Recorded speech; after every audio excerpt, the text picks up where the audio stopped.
Live. So, welcome back, folks, to Reptile Ramblings. I'm your host, Nate, and as always, joined by my most eloquently voiced co host, Mr. Bryant McDowell. Hey, Ramblers, and we got a good one for you tonight. So, But first, a little housekeeping. As always, we are sponsored by mhm. Serpentine Expeditions. So, Ian Brilliant's company, go ahead, check them out. Uh, I had to double check. I think they might still have their Ecuador expedition. Might have a few slots there.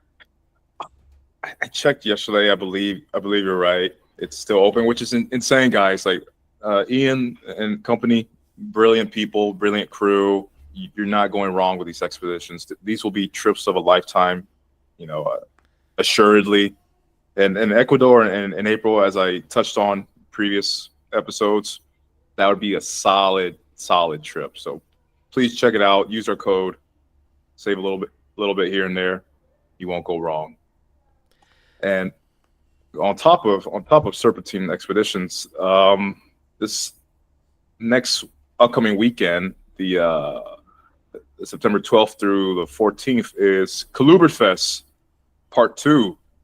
So if you're out in the Fort Wayne, Indiana area, please definitely check it out. Just for looking up details on where it's hosted at, just type in what is it, show me snakes, or just Fest, and it's like the first couple searches that pops up. Yeah. Unfortunately, it doesn't look like either of us are going to make it this year. Sad to Nope, say. life happens, Yeah. guys. That's just a reality. Yeah, things just pile up sometimes. So, but hopefully we'll be able to make it next year. And uh, oh, did you mention our discount code for Serpentine? No, no, not the actual Okay. code. So we Yeah, should probably preface with yeah. that. So links in the description and I think also the discount code as well. But for anyone who's watching, the discount code is CK25 at checkout, and that'll get you $100 off your next tour. So definitely look at doing that. $100 saved on the expedition is $100 you could use at a restaurant while out there, I guess. So, yeah, make your dollars count. Yeah, and they will. So besides that, I think we've taken care of the housekeepings. And so what we have on tonight, we have a special guest, Michael Taylor. This guy is above the rim in terms of just straight up herping, and even a bit of the herpetoculturist as well. We could touch on that a bit. So you have your own company. What do you work with, Michael? So it's funny enough, I'm actually wearing my sweatshirt right now, but it Nice. it's called Hoosier Herp Lab. So basically, I just specialize in breeding day geckos. So, when people hear day geckos, the main thing they think of is like Phelsuma, but day geckos could also be, branched out into like Lygodactylus.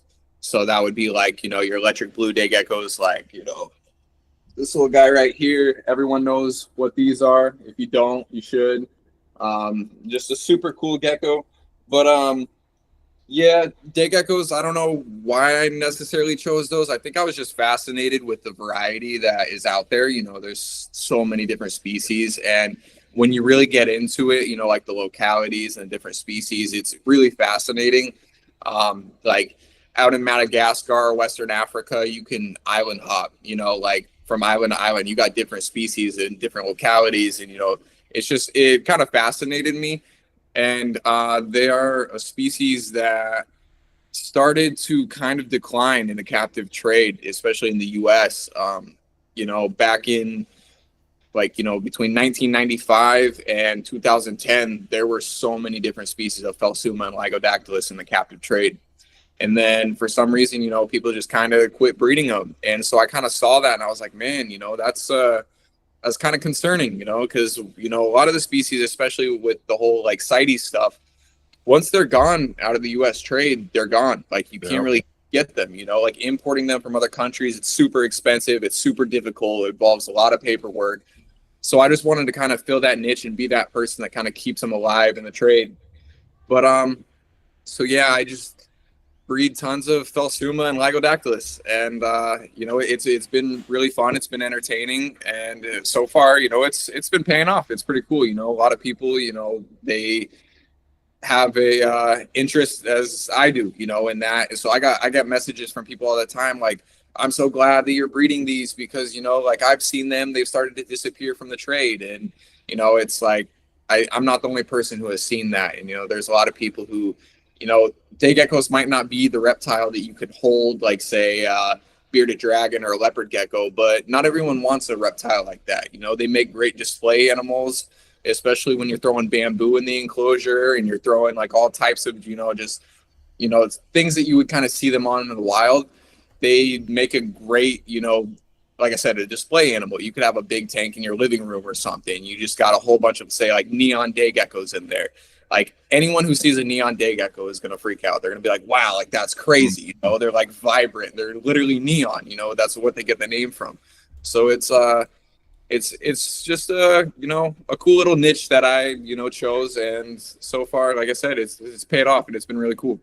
Well, you use the perfect word when it comes to niche. You know, say you have a small apartment space. These are a great option for, you know, a small display setting.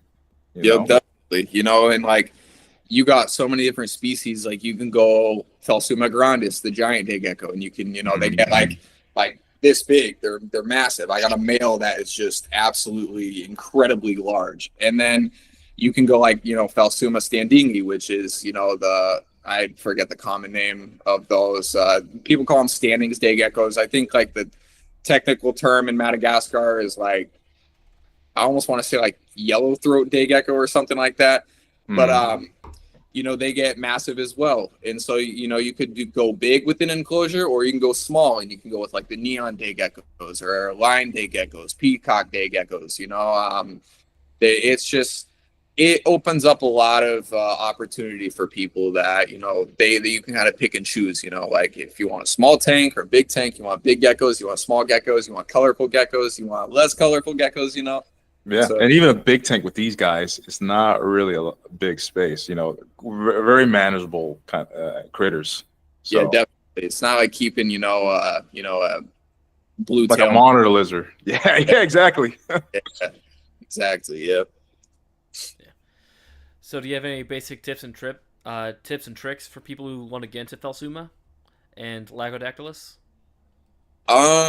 Yeah, I guess one. Sorry to cut in, but what do you got for let's say heating? Do you keep them at like ambient, or do you have a little bit of supplemental? So what I tell people when it comes to lighting and heating is, you know, there's a lot of people who will swear by, you know, day geckos don't need UVB, they don't need whatever. They need UVB, like they're called day geckos. Like they need the UV, you know, and for decades people didn't keep UV on day geckos. They just, you know, would keep a basking light on them. So like my go-to is just make sure they have a heating spot. So like a heat bulb, you know, something that like replicates the sunlight, not like one of those red fluorescent ones, not like, you know, like something that's colorful, just a normal daylight heat bulb. You want the basking to be like within relatively close distance, not super close, you know, like you want to make sure, I would say typically for most species, you would want the basking spot to be between like 85 to lower 90s. And then UV, just, you know, it depends on how big your enclosure is, but just really any UVB bulb. I think most of mine are the 5.0 Zoom Ed UVB bulbs. But you want the tank to be lit, obviously, but also you want, you know, shade spots. So you want that gradient. You want like the top of the enclosure to be warm, super lit, and then you want a little bit of shade and a little bit of cooler at the bottom of the enclosure, so that in case they, you know, when it comes to like say shedding, they'll go down lower and kind of like soak up the humidity that may remain down there.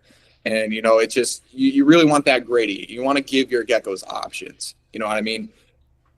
Yeah. Speaking yeah, of, I mean, oh my bad, I cut in, but you mentioned off air and using a bamboo. I've seen with some keepers, some day gecko keepers, that, you know, they'll cut slits in the bamboo shoots, and that provides what do you say, excellent like hiding spaces and whatnot. Yeah, so it just depends on the species, but for the most part, that is a really like useful thing to do with day geckos, because like like if you were say trying to breed day geckos, like you want to give them as many hiding spots as possible, because sometimes males are bullies, and so you just want to make sure that if the female needs to get away from the male, she has plenty of hiding spots to do so. But also, like a lot of times, um like certain species, they'll only lay their eggs in little nooks and crannies like that.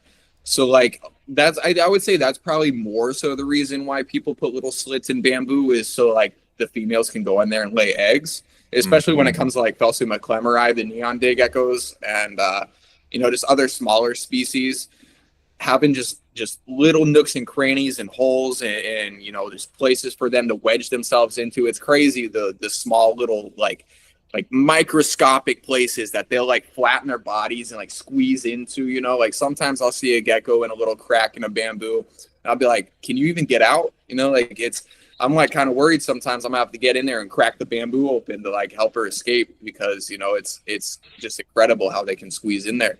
But then sure enough, you'll go back down into your reptile room and check them the next day, and there's like a pair of eggs in there and she's completely out. And it's like, it kind of just blows your mind sometimes. Yeah, man. But you mentioned again, like in a shed cycle, you might want to get lower down to get that humidity. Speaking of humidity, like how often do you like mist enclosures and stuff like that? So I would say a good like 90% of my enclosures, specifically my breeding enclosures, are on a automatic misting system. So they get misted twice a day, or no, 3 times a day for, I can't remember the exact settings I have it on, but it's between like 20 and 30 seconds at a time. So like I make sure they get misted pretty heavily. And with day geckos, it's like hydrating them. They're not like, in case anyone's watching this and they don't know anything about day geckos, like they have to drink off of water droplets. So you want as many water droplets all over the enclosure as possible. So like I make sure that they get misted like pretty heavily. But when it comes to like humidity, I mainly fill the soil like part of my enclosure with just like a hose. So as long as I make sure that the soil is like moist, I know that the humidity is probably okay. And I rarely ever have issues with humidity. As long as I keep the soil moist, because I have live plants, like most of my enclosures are bioactive. So like that's just one of the main things I have to keep in mind, is like keep the soil moist. If the plants are living and they're growing and they're thriving, odds are the humidity is good. It's Yeah, I mean, and really, realistically, that's really not tough to do. I mean, realistically, most clients and customers that are buying these aren't making their own micro gecko operations. And you can really think of, keeping a micro gecko as keeping like a tropical plant. You spray it a little bit, you make sure the enclosure and the soil, as you were saying, is up to par. It really doesn't sound like it sounds like an attractive option if you really they're relatively easy. Like they're not something that, it varies by species. Some species are a little bit more challenging than others. Like, I don't really have an example off the top of my head, but for the most part, I would say most day geckos are pretty comparable. There's some species that like it a little drier, and there's some species that do like the humidity.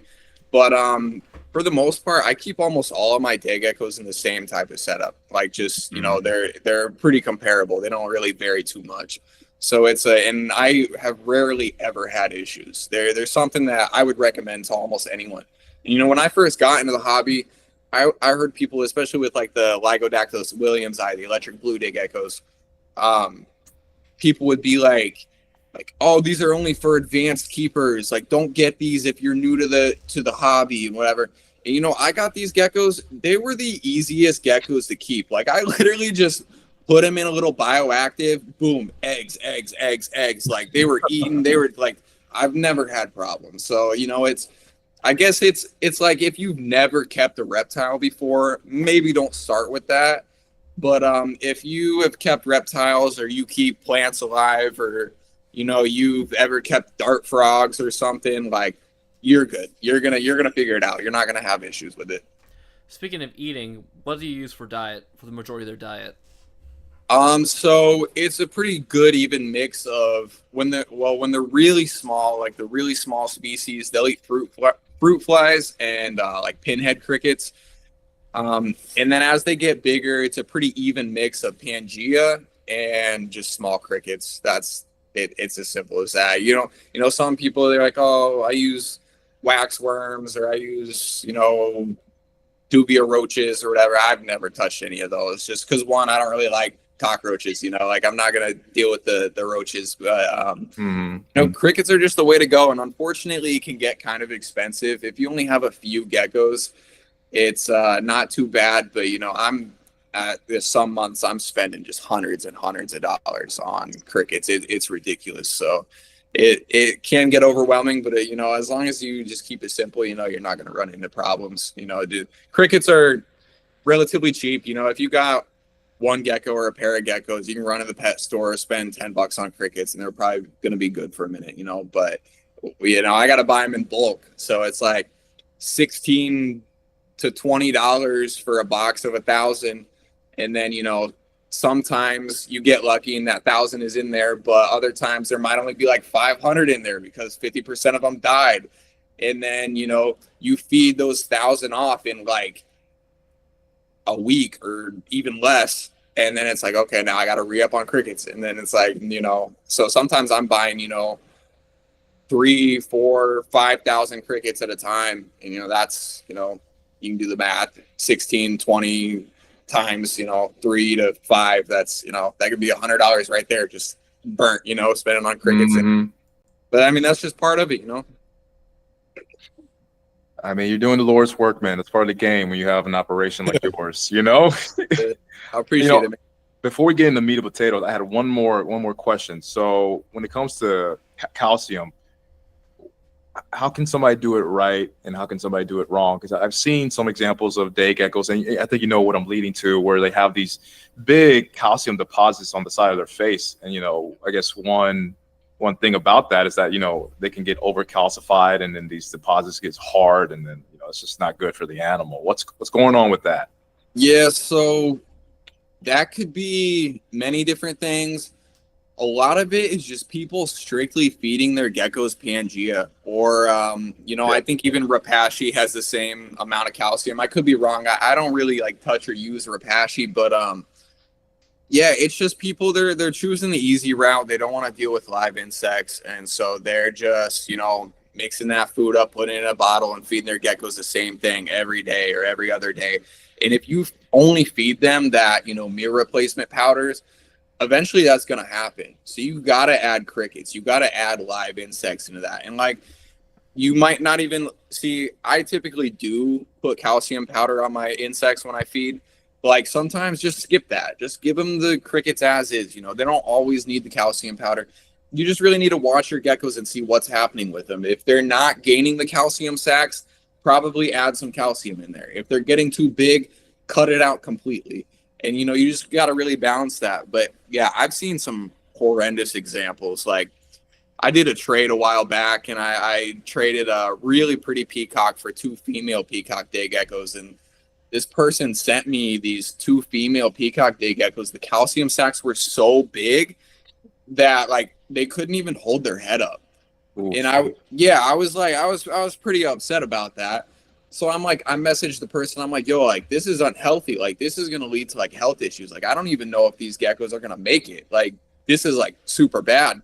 And they're like, oh no, that's just how I keep them. It's not that big of a deal. It's just natural. I'm like, no, you're talking to the day gecko guy. I know how this works, I know every single horn, but it's I'm I know every single day gecko breeder in the U.S. and I talk to them about this topic regularly, and they will agree with me. Do I need to have you talk to them as well so you can get a second opinion, because this is not cool. This is not normal. I mean, if he's saying that he keeps them naturally like that, then I guess he's naturally expecting them to live a couple years at most. Yeah, and it was I've done my best to just try to even now it's been I don't even know, maybe a year, and their calcium sacs are just still big, and I'm trying to get them down, but they've improved a bit, but it takes time, and that's a lot of work, and you don't even want to try to breed a female like that, because the moment the male gets a hold of that calcium sac, it'll literally burst. And that'll be like super painful and stressful to the gecko, and that could lead to her death, so. But yeah, you just gotta, just watch your geckos, see what you're feeding them, and just, be sure to try to balance it out and just keep it right. Like I said, if they're getting big, cut the calcium out. If they're, you want calcium sacs, that's a good thing, because like, especially in the females, you'll mainly see the calcium sacs with the female geckos, and that calcium, ends up, going to her eggs.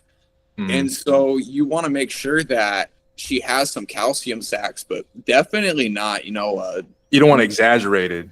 Yeah, exactly.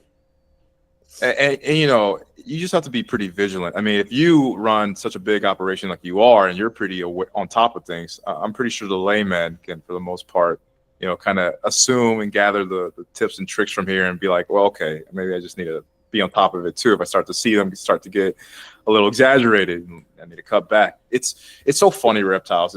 It's pretty easy to add on stuff onto them, like weight and whatnot, but it's definitely harder to take it off, or wean them off. Yeah, definitely. Yeah, you just, if you got to cut your gecko's diet back like 50% or something, then do it, because at the end of the day, it will improve the health of that individual. There are a lot of people who, not even in day geckos, but when it comes to snakes, like some people overfeed their snakes, and next thing you know, you got an absolutely obese snake that is 3 times the girth of what it's supposed to be. And so it's like, cut that snake's diet back, stop feeding it as much. Sometimes it's really that simple. And you're not I don't know if people are just convincing themselves that they're no, I gotta feed my snakes regularly and as much as I can, or else I'm gonna starve it or something. I don't know what the mindset is, but at the end of the day, it's like snakes in the wild. Depending on the species, I would assume, some snakes might get a meal every day, but then other snakes, they might be lucky to get a meal every month. Who knows? Say that rattlesnake who's coiled up in ambush up against a tree or a rock. How many lizards or small rodents is that snake gonna snag? Realistically, So it's like, if we're feeding our snakes all the time as much as we can, that might lead to some health issues. Yeah, I mean, they're not needing to work for their food at all. They're in captivity, for Christ's sake. So yeah. Yeah. One last question before we leave day geckos. What would you say is the best species for someone getting into them, to a starter species, so to speak? Man, it's a tough one, because they're all so. Let me guess. The most expensive one you have on offer? Yeah. So go to HoosierHerpLab.com and so I would say, that's a tough one. Okay, so I mean, you could keep it basic, and you could say giant day gecko. So if you want a larger species of day gecko, there's so many different bloodlines out there. You can get, just a simple wild type, solid green, just a little bit of red spots on the back, or you can go, Grandis, or not Grandis, Crimson.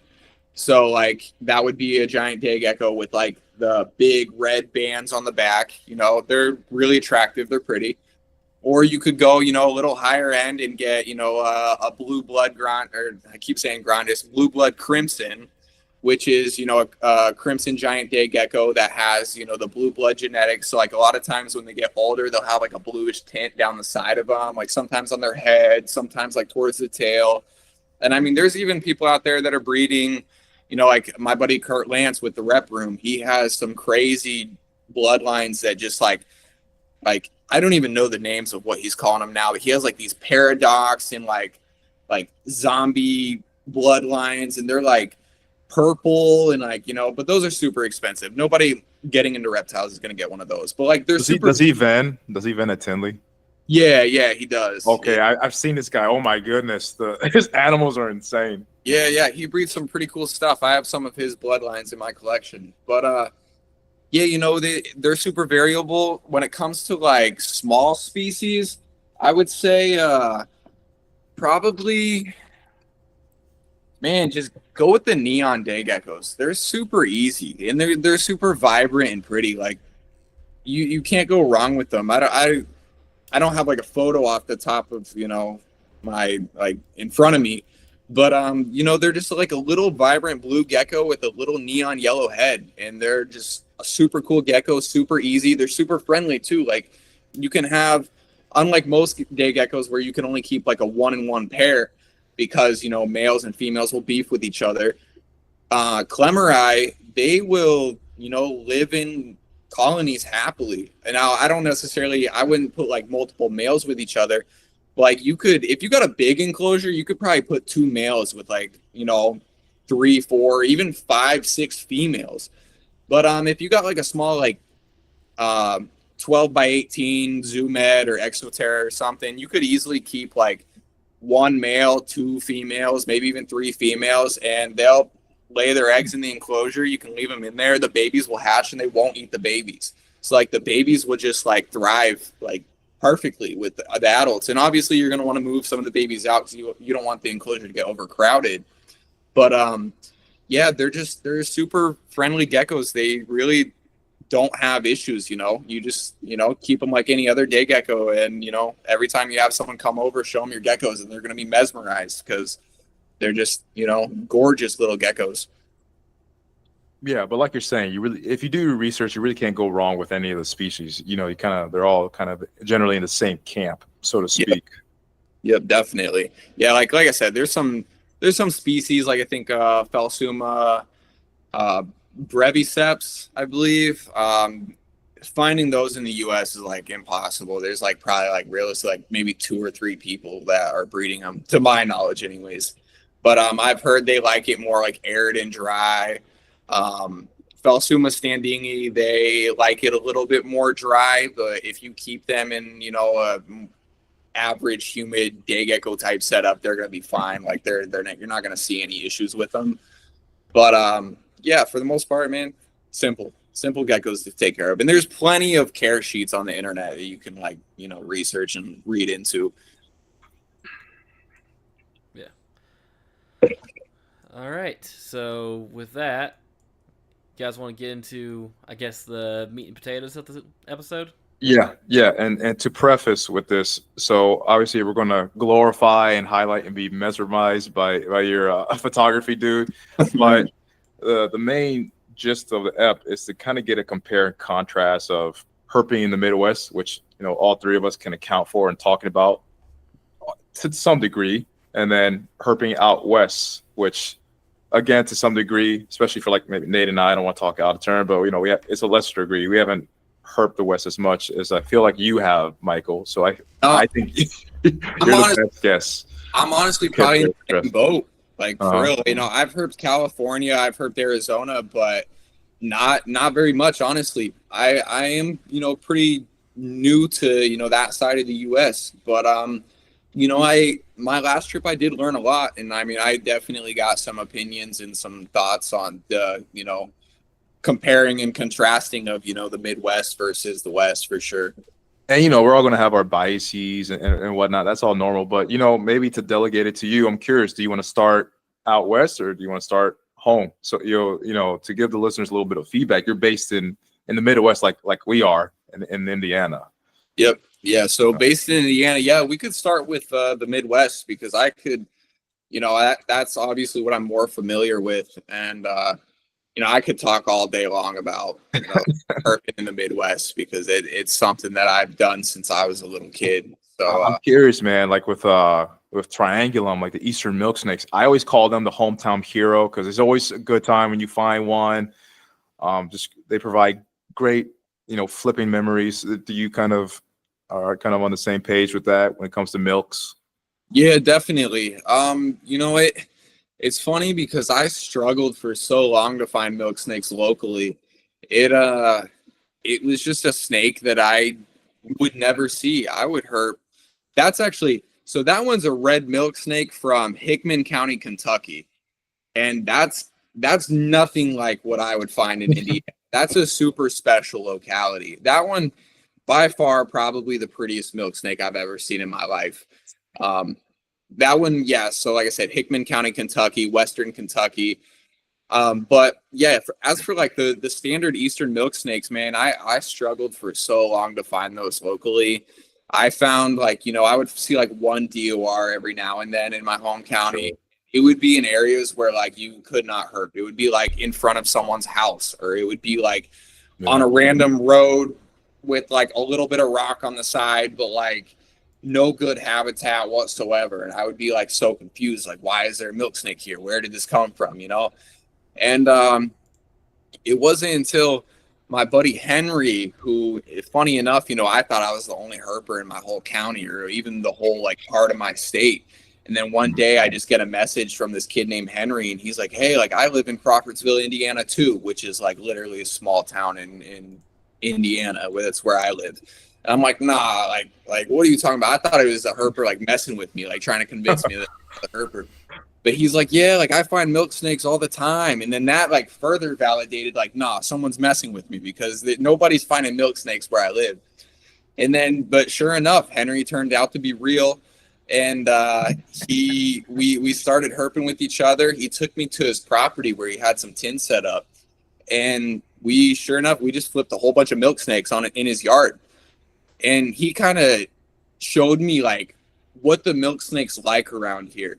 So my assumption growing up was like, I need to find rocky outcroppings. I need to find, you know, like just what I was familiar with down south, you know, like road cuts and stuff like that. We didn't have any of that around here. So I just kind of thought the milk snakes were lacking. Well, turns out locally to me, the milk snakes just love the most like open, random farm field agriculture prairies. Like it's super weird. So after I started herping with him and he kind of showed me like what the milk snakes were about locally, it was like, boom, I just started finding them everywhere. Like I just, you know, like, oh, there's a prairie, I'm gonna throw some cover out there. Well, sure enough, boom, milk snake, milk snake, milk snake.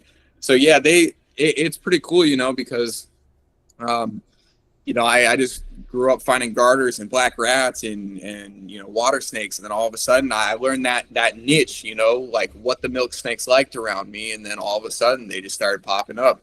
And it goes for like other species too, you know, like racers. I would never see a racer anywhere near me locally. And then one day I like flip one under a piece of carpet next to like a little prairie.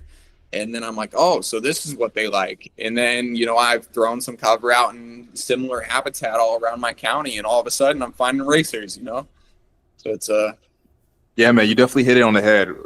With prairie habitat, herps abound, even though you can't see it at the forefront because obviously they're pretty well hidden in that kind of habitat. But you know, Indiana and Illinois is very similar in that respect. But I've learned, once I've noticed, or say like you said, once I flip a milk, I'm like, oh, okay, that's it. It's time to make some sites. Yeah, Because once you find one, usually their population is pretty abundant. Yeah, that's what I've noticed too. You know, like. And there's some spots where I've seen milk snakes locally that don't even make sense. Like me and my buddy Henry that I just previously mentioned, we were flipping this abandoned house literally in the middle of a cornfield, like surrounded by cornfields, no prairie, no nothing, no habitat. It was just literally an abandoned house, like with the worst, like overgrown grass yard. I guess you could call it a prairie, but it wasn't a prairie necessarily. And we're just flipping trash. And I think one day we found like probably 7 milk snakes there. Yeah, and they're cool too around here because, you know, this locality around me, they're super variable. So like sometimes you'll find one that has like, you know, the typical like kind of reddish maroon bands. And then you'll see others that are just like almost, you would think they're like anery or something. They're just like white, black, gray. And then you'll get like some just like I call them chocolate milks. They're just like kind of brown and you know, dirty looking, but they're not the cleanest or prettiest milks. But and then I've seen others that are just like, you know, they have like a gold kind of like rim at the top of them, like a streak. I don't have a photo example, but yeah, you know, they're just super variable. They're one of those snakes that you'll just never get tired of finding, no matter where you're at. I like the ones where they have the kind of corn snake ventral, or it's kind of similar to a corn snake, black and white. Or some I've seen have like a splash or fleckling of like red. It's like crazy red. You know, it's really interesting. Yeah. Did you toss a few Easterns at Nate over? You know, I like to see some. Who, me? There you go. Personally never found any Eastern milks, but I know people who find them where they're at. So Yeah, so this is a milk snake from Monroe County, Indiana. So that's a little bit further south. Milk snakes are kind of weird in Indiana. So northern Indiana, they're kind of like uglier, I guess you could say. But at the same time, like there are some places in northern Indiana where they're just gorgeous. Like they look like a red milk snake from southern Illinois or something. But southern Indiana has the red milks for sure. Like not Cispala, but they have the typical eastern milk snakes. They just have the super clean red bands on them. Mm-hmm. Yeah, Cispala forever, man. I always recognize that subspecies. Like pretty, man. They're the Easterns, man. They can be at their prettiest sometimes at this like what do you call it, age range. When they're like small, still not big. I mean, I'm just taking it as it is from the photo. This is like a small snake, wasn't it? That one was actually pretty big. I remember when we found it, I was like, man, this is one of the biggest milks I've seen. Like, I would say he's probably around 2 feet. Well, probably more than 2 feet long. Like a good, like probably like that, like he was that's why I like this one, is because he was still big, but he had the red on it. And that's not, super typical of what you would see around. No, that's awesome. Yeah, he does look small in that photo though, for sure. It's crazy how the perspectives can, play games. Really can be. Well, yeah. What are some other local herps that you like finding or that you have recently found? So local close to me, I love finding fox snakes, the eastern fox snakes. They tend to get pretty orange around me, which is unique because like when you go up to northern Indiana, they just kind of get like brown and more like drab looking, I guess. But they're always pretty. They're always a cool snake to find. But they get orange around me. Those are super cool species. And I live like literally right at the southernmost extent of the range. Yeah. So this was a local one that I found like not far down the road from where I live. And he's pretty orange. Especially towards the face and the tail. Yeah, the tail is wild, man. It's like a carrot tail. Yeah. So that was probably the favorite fox that I've ever found locally. And my buddy Henry, who I keep mentioning, he actually found one that was even more orange than this, like probably 2 to 3 times more orange than this one. I was like blown away. I was like, dude, this is crazy. He found it on some like riprap rock structure around some random creek that he just decided to check out, but so like they do get orange around me, which is really cool because like I said, northern Indiana, they don't really look like that. They're just like kind of gray and brown and a typical like kind of like the ones you see up towards Chicago. It's a species that like I live at the southern like most extent of their range. So they like my town of Crawfordsville, Indiana, they do not go further than that town. So if I go like north of town, I can find fox snakes. If I go south of town, they're not there. Like it's pretty interesting. And that applies for the whole state. Like anywhere south of my town, you won't find fox snakes. Awesome, man. What a privilege. They're one of my favorite rat snakes. And, they're just not talked about enough. I have a sense they're underrepresented in the social media space. They're awesome. They're awesome rat snakes. It's really only us Midwest herpers, who, post and find them. It's, you got the Michigan herpers. They got some crazy orange ones up there. They got insane ones, man. Yeah, especially along the lakes and, Indiana herpers, there's not many of us, but, the ones that are here, we tend to post fox snakes every now and then. Illinois herpers, you guys got your fox snakes, you guys be posting them. And Wisconsin has some really nice fox snakes as well. Yeah. I think once you cross that Mississippi River, you got some out there, but I don't know how common they are out that way, but. Yeah, they go a bit further west, but again, they're nothing like the ones around the Great Lakes or whatnot. It's different. Yeah, definitely. But cool, man. Cool. You've also touched on, so you've been around Tennessee and Kentucky and. Yeah, so I've herped Western Kentucky a little bit, Western Tennessee a little bit. Not as much as I probably would have liked to, but I'm actually going down there later this week. The 12th through 15th. And I'm gonna be trying to hopefully maybe turn up a Scarlet King in Western Kentucky. I don't know. That's like the holy grail down there. That's good. It's good to be ambitious, though, man. Yeah, maybe try to hike up a pygmy. It's like it's something that you don't hear anyone do. There's also pine snakes down there. There's speaking of holy grails, Kentucky pines. I was up there as well. Yeah. Yeah. There's pine snakes down there. There's scarlet snakes down there. They got You're a white whale hunter, dude. Jeez. Yeah. Got real old Captain Ahab on the podcast tonight.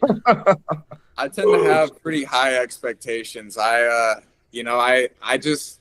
like to find things in places where they're not often found. I think all of us do probably. We just like to try to find that rare species that everyone wants to see in that one locality, And I think the Scarlet King snakes really intrigue me because, I've only seen Scarlet Kings in Florida.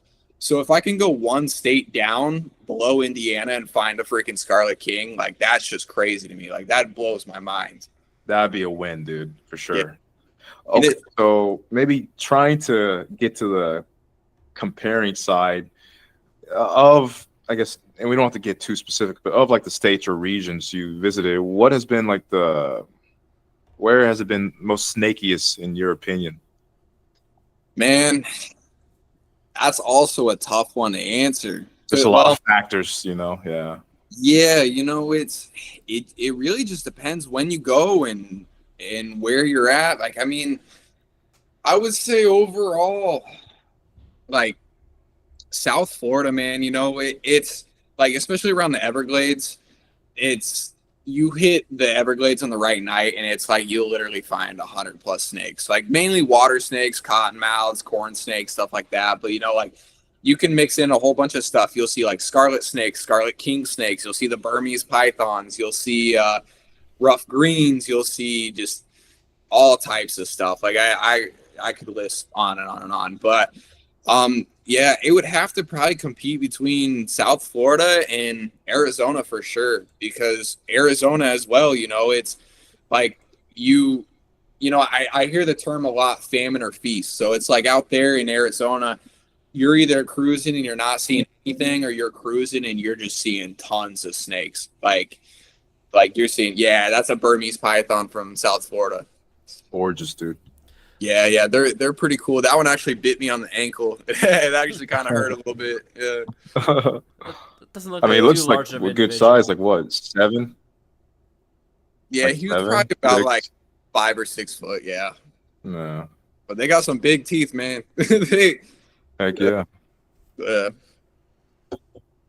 But I overall, man, like it's like out in Arizona, and it could be applied anywhere, even South Florida, but you're cruising and you're not seeing a single snake the whole night, and then you hit it on the right night and it's just like snake. Like they're just crossing the road. You're like having to swerve around them because you're like, especially like the baby Western Diamondbacks, it's like they're just everywhere. And but even at the same time, like here in the Midwest, you hit the Kankakee region in the right time of year, and it's like just snake after snake. Like, I mean, I've had days where I go up there and just cruise around, just kind of going spot to spot, and found multiple bull snakes, racers crossing the road like crazy, tons of garters, tons of brown snakes, random milk snake. Like it's like I said, it's just kind of like when you hit it and where you're at. All those factors that are applied. Yeah, I mainly asked that because I was curious where you would lead off to, and it's so funny you went down south to Florida. I was like, oh yeah, and then you went out west. I was like, all right, so it shows that the Midwest, it can get quite sneaky, like you said, depending on when you go out, but it can be a boom or bust as well over here, much more so. I would say like Southern Illinois, that's pretty decent, but everywhere else it just depends. Yeah, and like it depends what time of year. Everyone talks about Arizona monsoon season, so you got to go in late August, early September. But this year, they had a weak monsoon.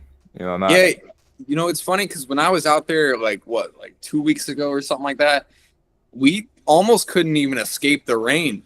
People were like, oh, like it's a weak monsoon season, but I don't know, like maybe it was just following me because like I we would like be trying to get out of our car to go to the Airbnb door, and it's like literally pouring for like 30 minutes, and we're like just running out getting drenched, and but overall it wasn't too bad. It could have been worse. That's definitely for sure. We got pretty lucky with the rain, but one thing I learned out in Arizona is like, see, like I said, I was pretty new to herping out west because I'm just like a Midwest and East Coast dude. Like that's what I'm familiar with. That's what I've done my whole life. I wasn't really like taking the time and energy to go out west because there was so much on this side of the U.S. that I wanted to see. But I finally was just like, I'm going out to Arizona this year. I'm gonna just go try and find as much as I could. Everyone said monsoon season. So like I booked the flights during monsoon season, got lucky, got hit with rains. And then I get out there, I'm cruising, not seeing anything. Well, it turns out it's like, oh, well, yeah, you want to go during monsoon season. You want to get there when the rains are hitting, but you don't want to like cruise right after the rain. You don't want to cruise like in the rain. You want to cruise like you want the rain to hit like midday or afternoon and then cruise those roads like at sunset, like at night, like you want a few hours for like maybe the road to dry up a little bit. And those are like little factors that, when you're just hopping to a new state and trying to herp and you don't know that, like that might literally destroy your whole trip. If you don't know those little things, you might not see anything. So it's, you definitely got to just learn where you're at and how it goes, Yeah, I mean, the quote I always say is that once you have boots on the ground, everything's off the table. Everything changes once you're actually there and experiencing it firsthand. Yeah. So it's been a couple weeks, and you're saying it was a baller ass trip. I mean, explain. Yeah. Maybe explain a little chronologically how'd it go, what you see. Yeah. So first day we fly in, we land. I'm like, I'm just gonna hit the first mountain range I see. I'm like, I don't care what's there. I don't like, I just wanted to touch some rocks, like I just wanted, because like I said, from the Midwest, we don't see that out there. Like I wanted to see cactus, I wanted to see yuccas, I wanted to see rocks. I wanted to see random lizards, like whether it be Scloporus or the whiptails or the little whatever there is. So we landed Phoenix, and we just go hit like the first mountain range we see. It was probably like, I would say like upper 70s. It wasn't too hot. So, I mean, hiking stuff was definitely a possibility. But so we just walk up this mountain. We're checking it out, got a lifer chuckwalla, which was pretty cool. I forgot that they do that thing where they like wedge themselves into cracks and like span their bodies so that you like can't get them out, So I was like, oh, I'm gonna get photos of this guy. Nope. Like there was nothing I could have done. Like he was not going to come out of the rock. So I like got some like kind of mid quality photos of him and hiked around for a little bit, looked for specs. Didn't get any of those. Then I think the next day we targeted ridge nose and banded rocks. Ended up getting 2 banded rocks and a ridge nose. Funny enough, my girlfriend, who I just got into herping like this year, she found the first banded rock and then she found the ridge nose. So that was like, pretty cool for both of us to experience.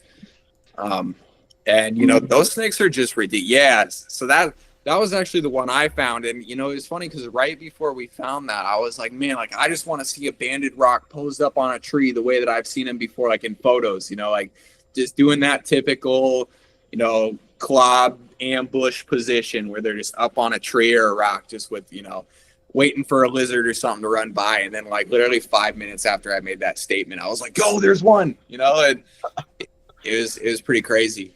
But that's so sick, man. Those snakes are just ridiculous. Like one of my favorite snakes for sure. Like I'm looking at that photo right now and I'm like, man, like I'm about to book a flight right now to get back up there, man. Dude, I mean, it freaking matches the alligator juniper like perfectly. If you just slightly glanced at it, you wouldn't even notice, Yeah, that's, it's crazy because once you see that, every single like tree you look at, you're like, wait, is that one? No, that's not one. You gotta do a double take every time. You're convincing yourself that they're just everywhere. Like, and you just gotta like, you start like just going crazy. Like, but Yeah, it is. It is super neat how they, their pattern almost looks just like the cracks in that bark. Yeah, and this one's like ambushed like slightly higher than what you see typically. So I mean, this is cool because I would slightly say it's almost a little atypical just how high up it is.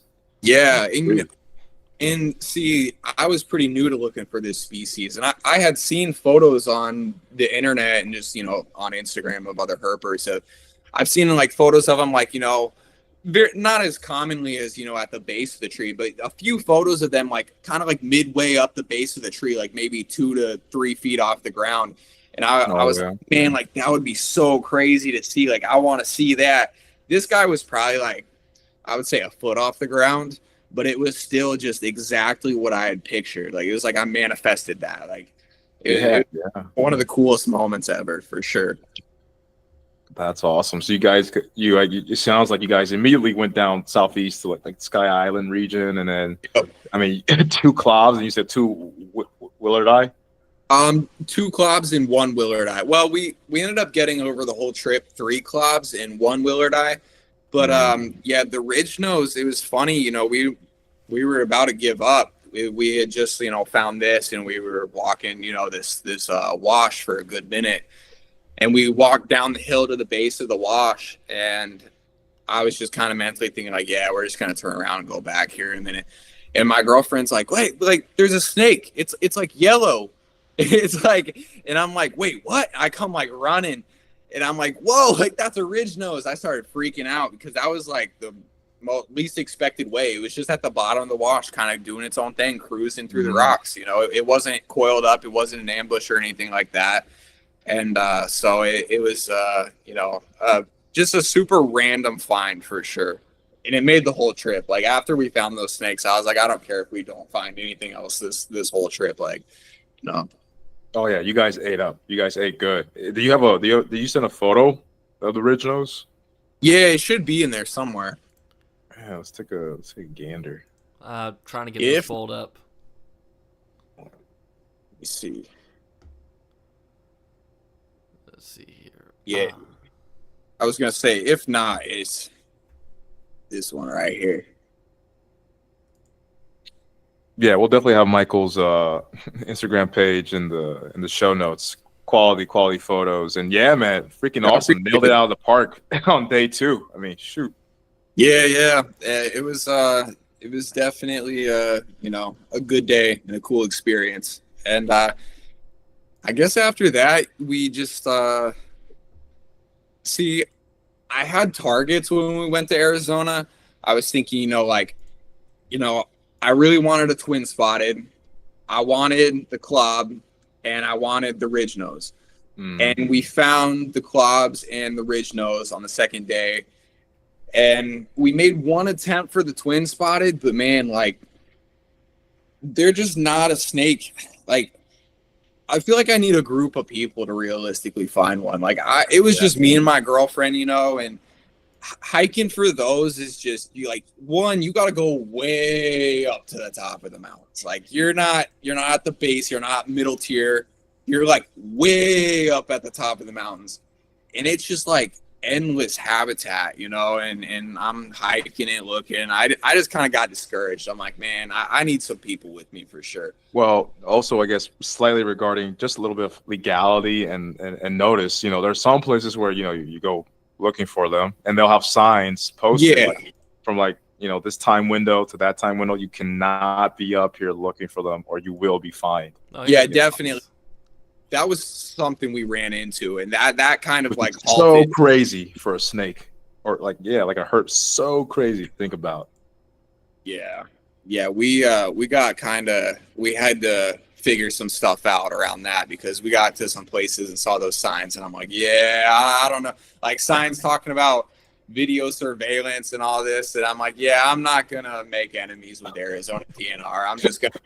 I'm gonna respect the boundaries, and just, so we try to just find places that weren't, protected in that regard. And we also especially with the talus slopes, like I already knew offhand, like, all right, like kind of stay off the talus slopes because, it is kind of, I understand why they protect it. It's because like if you get people walking up and down those talus slopes, like they're kicking rocks and knocking the rocks over and stuff, like it kind of degrades the habitat entirely. Yeah. So yeah, that's a blacktail rattlesnake. Yeah, that was a pretty cool find. We got 2 of those one night. That was that snake was literally so chill. Like, I know its rattle is up in that photo, but it didn't even rattle at us. Like, it was just like, it was a little puppy dog. Yeah, Man, that's what they keep saying about blacktails, man. I can attest. They're phenomenal rattlers, man. Yeah. that's another one of the So croats colorful. That's another one of the croats that's actually secretly pretty high up on my want to see lifer list. So up there with Oh, good. We'll get it done. up there with Horridus Adamantius. So Yeah. Yeah, Sure. they you know, to my knowledge, they're not all too uncommon. We got 2 in one night, and I was definitely thankful because it could have went like way worse. Like I said, like, you know, I know people who have been out to Arizona and they didn't even see a rattlesnake, or they saw like just Western Diamondbacks or something, you know. So I was definitely thankful to have seen those. But yeah, I guess you just got to cruise like that kind of like mid-range mountain area, like not too high in elevation, not too low, just like they love the rocky stuff. And, you know, the kind of like, I don't know the technical terms for the habitat out there, but just, you know, it's not necessarily like the lowland desert regions, but you're not like up in the area where like the temps start to cool down a little bit. Yeah. Yeah, man. And what's funny with those is that they come in different phenotypes depending on where you find them, because you could find them in the lowlands and they tend to be like, I guess, more green. They have more of a green hue, more drab. And then as you go higher up, you know, they change phenotypically and get more and more vibrant, which is, you know, which seems like what you got. And yeah, man, they're fantastic rattler overall. Yeah, they're definitely cool. That night we were also trying for tiger rattlesnakes. We didn't get one of those the whole trip, which was, you know, it kind of sucks, but you know, that's just how it goes, man. It's you can't get everything you're looking for the first trip. So, well, some people do, and that's what's crazy, but you know, it doesn't happen very often, you know. Yeah, be realistic. But I mean, dude, like I said, again, getting those 2 small montane species off the list on day 2 is amazing. Yeah, it was. I was definitely thankful. It was a good trip for sure. yeah. But speaking of herping, What about go on it? But speaking of herping trips, Bryant, I was re-listening to some of the older THP Sticks and Stogies episodes lately, and one of them was their talk about the West Texas trip. It was like, man, I gotta get out to West Texas sometime. I gotta get into those cuts. Talking with Eric definitely sparked that up a little bit more. I mean, I just want to go back to Texas regardless, but I don't know. West Texas doesn't draw me as much, but I'm with you. I wouldn't mind going out there. Yeah. You know, maybe not this year. Well, probably not this year. Definitely not this year. Maybe not next year, but who knows? We'll get something running. Who knows what's in the next decade? I don't know. Ooh, you're going way out there, dude. Yeah. Slow down. We gotta get enough time so we can actually organize a group trip, which includes the THN guys, right? Potentially. Well, keep going about it, Michael. So, how about any alligator lizards? Nah, yeah. We didn't see any of those. You know, I didn't really have lizards too much on the mind because I was just like Crotalus. You know, like I was just obsessed with it. Guy. Yeah. Yeah. Also, I just had like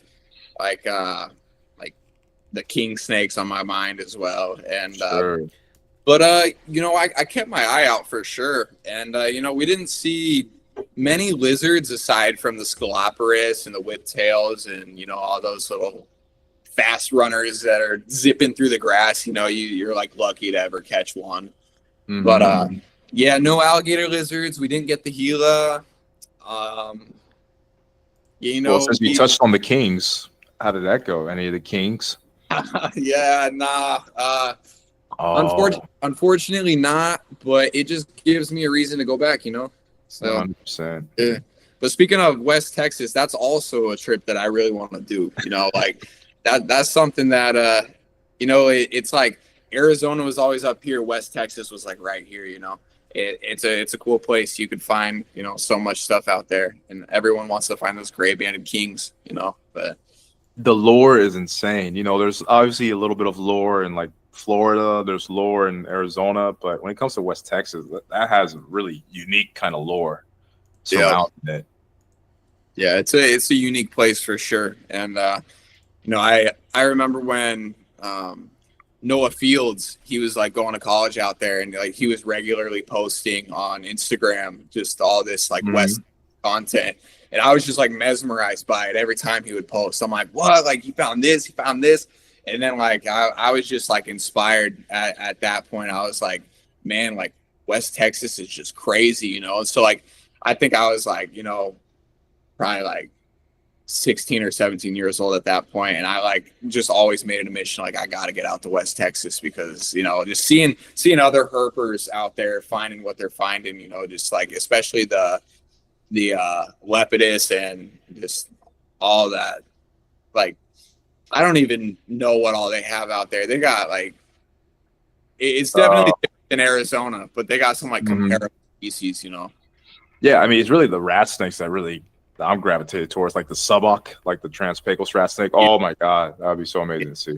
Yeah, those are crazy. Yeah, like I've always wanted to go down to Big Bend National Park and go like just herp around that area because it seems like there's just like so much variety out there.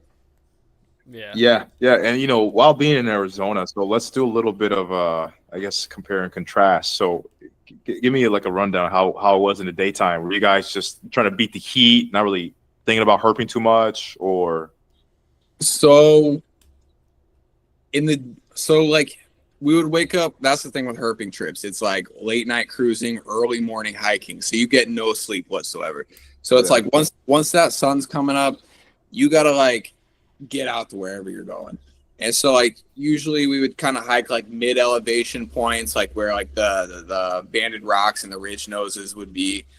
And once it got, kind of to where the heat was starting to come down, we would just like work our way up in elevation. So like once you get to a certain point, that's the part that blew my mind about Arizona is like it could be like 105 degrees and in like the lowland desert regions. And then you get up to the top of the mountain and it's like 75. And I'm like, what's going on? This is crazy. This is unlike anything I've ever, experienced. So yeah, it was just like trying to beat the heat in the morning. Once that heat came around, hitting high elevation.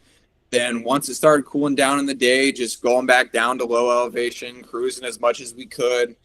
And it really depends what you're targeting, because I've learned that some species, they like the heat, and then other species, they like it cool. So like I said, like we had a hard time kind of escaping the rain some days. And so I would just be like I said, I was pretty new to herping out west. It was something that I hadn't really like experienced much. So I don't mean to cut in, but I want to touch on that a little bit, because that is definitely a contrast given out west, like Arizona, and then the Midwest.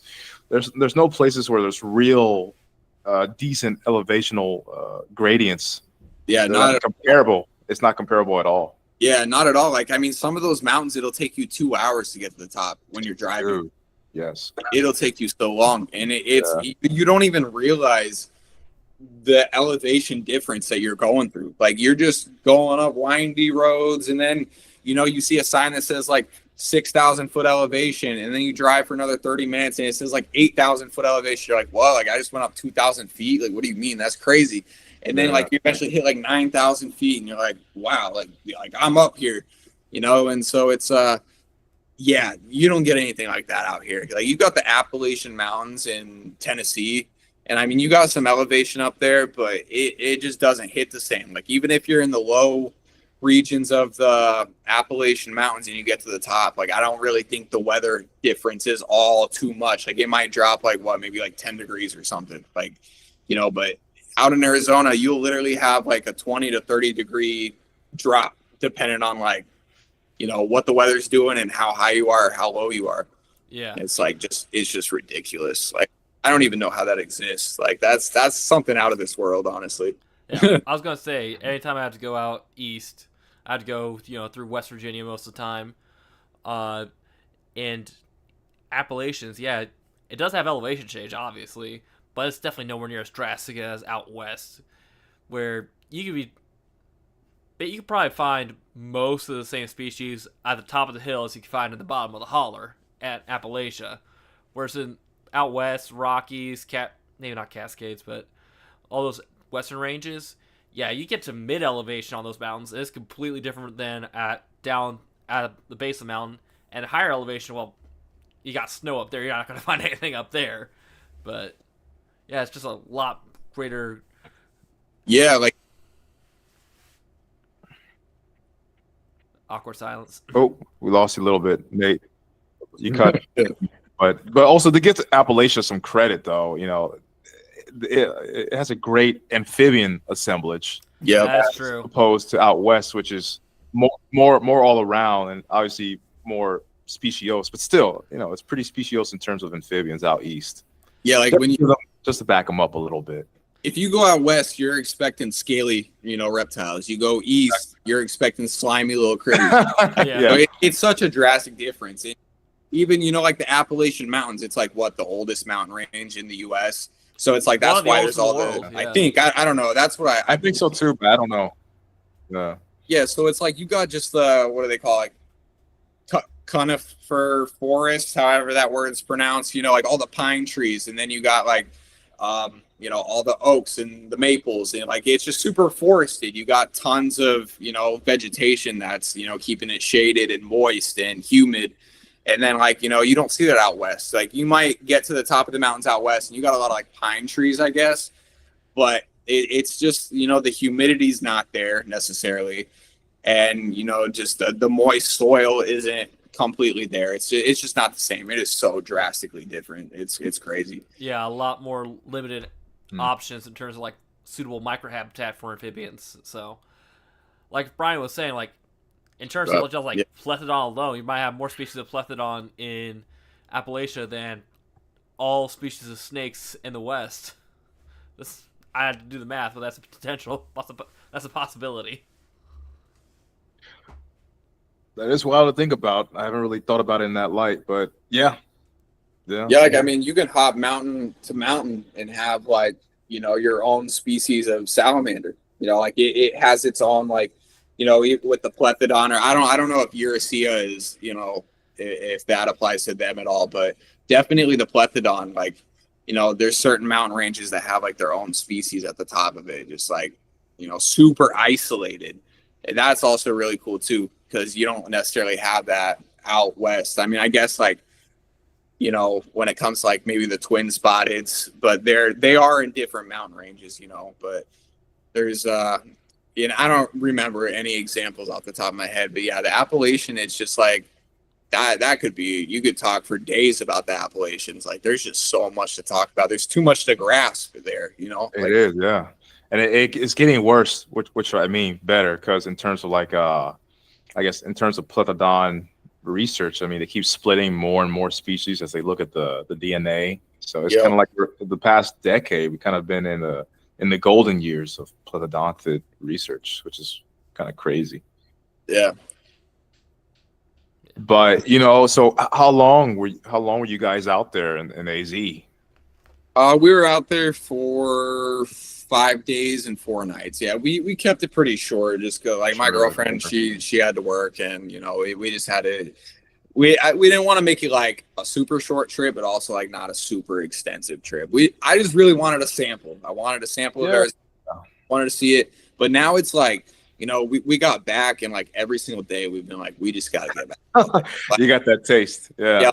I'm looking at Airbnbs, like seeing how much it costs for like a month, and I'm like looking at Enterprise to see how long it costs like rent a car for a month, because I'm like, we got to spend a whole month out there. Like there's too many roads and too many mountain ranges and too many species. Like you can't access all that in a week. Like, you can't access all that in 2 weeks if you wanted to. You gotta like. Reminds me of a certain South American country almost. Yeah. Again, yeah. That's sample platter. Yeah, man. I mean, that's good. Yeah, South America, like that. You gotta live down there to really, like tap all that. that's the issue with, us is like, we're just mortal beings. Like eventually we die. And like, even if I think about this all the time. It's kind of like dark, but I'm like, man, like I couldn't even spend my whole life and find every single species in the world. Like, there's nobody who's ever going to be able to do that. And that kind of sucks, because it's like, man, like we're over here talking about Arizona and the Appalachian Mountains, but what about like Africa? What about Asia? What about, like Australia? What about, it's like, I mean, that's a whole nother can of topics, right? Because I always come from the viewpoint of YOLO, right? We're only here for a short while on this plane.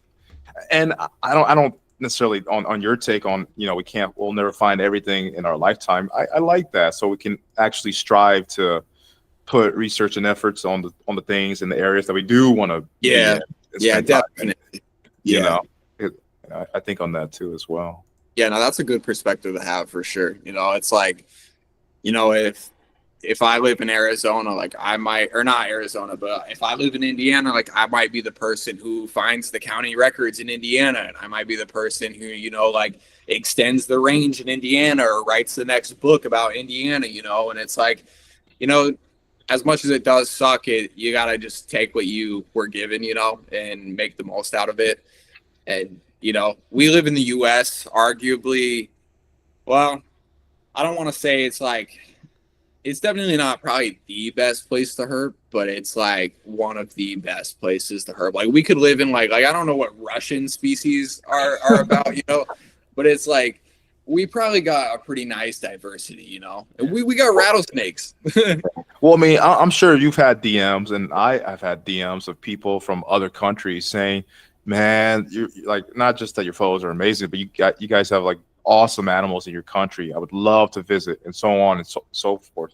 So we're born here, and so I'm not saying we're used to the critters, because USA is a big ass country, but what's the quote? Familiarity brings contempt, and we're not really contempt or jaded, but we know that we have these animals, so yeah, we slightly take it for granted, just slightly, because of our bias. Yeah. Yeah, we're blessed for sure. Like we got the rattlesnakes. Yeah.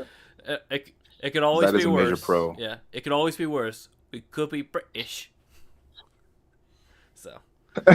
Yeah. Oh, for real. Yeah. Oh, bless our English brothers, but they have nothing. They have nothing. Their adders. Their adders are kind of cool. Their adders are kind of cool. But that's the only thing you can make up for, right? Adders and grass snakes. It's just like I'm not trying to poo on like a whole country, but it's just like it's kind of lacking. The mainland of UK, does it have adders? I think almost the entirety of England, Wales, Scotland has adders. Yeah, I'm pretty sure. And interesting. Yeah, I know they get all the way up to like Scandinavia, like into the Arctic Circle, even in some like Sweden or Norway or something like that. The northernmost ranging species of snake is wild. Yeah, that's something I haven't looked into, is like Europe species and stuff like that. Yeah. We should get Nipper on. We should get Nipper on sometime. So that'd be a good chat. For sure. That would be an interesting, like, if somehow one of us did managed to get a herping YouTube channel going off to do a video of finding the most northern snake in the world, and you go to like Norway or Sweden or something like that, just look for adders. Just say I found one inside the I found a snake inside the Arctic Circle or something like that. The sky's the limit, but now you've put that in the ether, and so whoever tries it, all the merrier for it. Go for it, Before going back to the Midwest, you said you touched on California just a bit. Any herping to be done out there when you were there? Yeah, see, so I was out there. I wasn't out there for a herping trip. I was out there for funny enough, a sneaker event, because that's like another part of my, one of my hobbies, like just sneakers. Like I collect sneakers. Oh, you're a sneaker addict? Yeah, kind of. But I was for years, and I've kind of gotten out of it. But I went out there to help a buddy vend at a big show in LA, and we hit the mountains a few times. And yeah, I got like a Southern Pacific rattlesnake and some like random tree frogs. I can't remember off the top of my head what one of them was, but yeah, like we were just seeing some random frogs and stuff. But then we cruised through like Joshua Tree on the way to LA, or not LA, on the way to Las Vegas. And we didn't spend a whole lot of time out there, but I definitely like I got to experience like the habitats out there in the very least, and I was thankful to be able to do that. But So it's where did you see the Sidewinder at?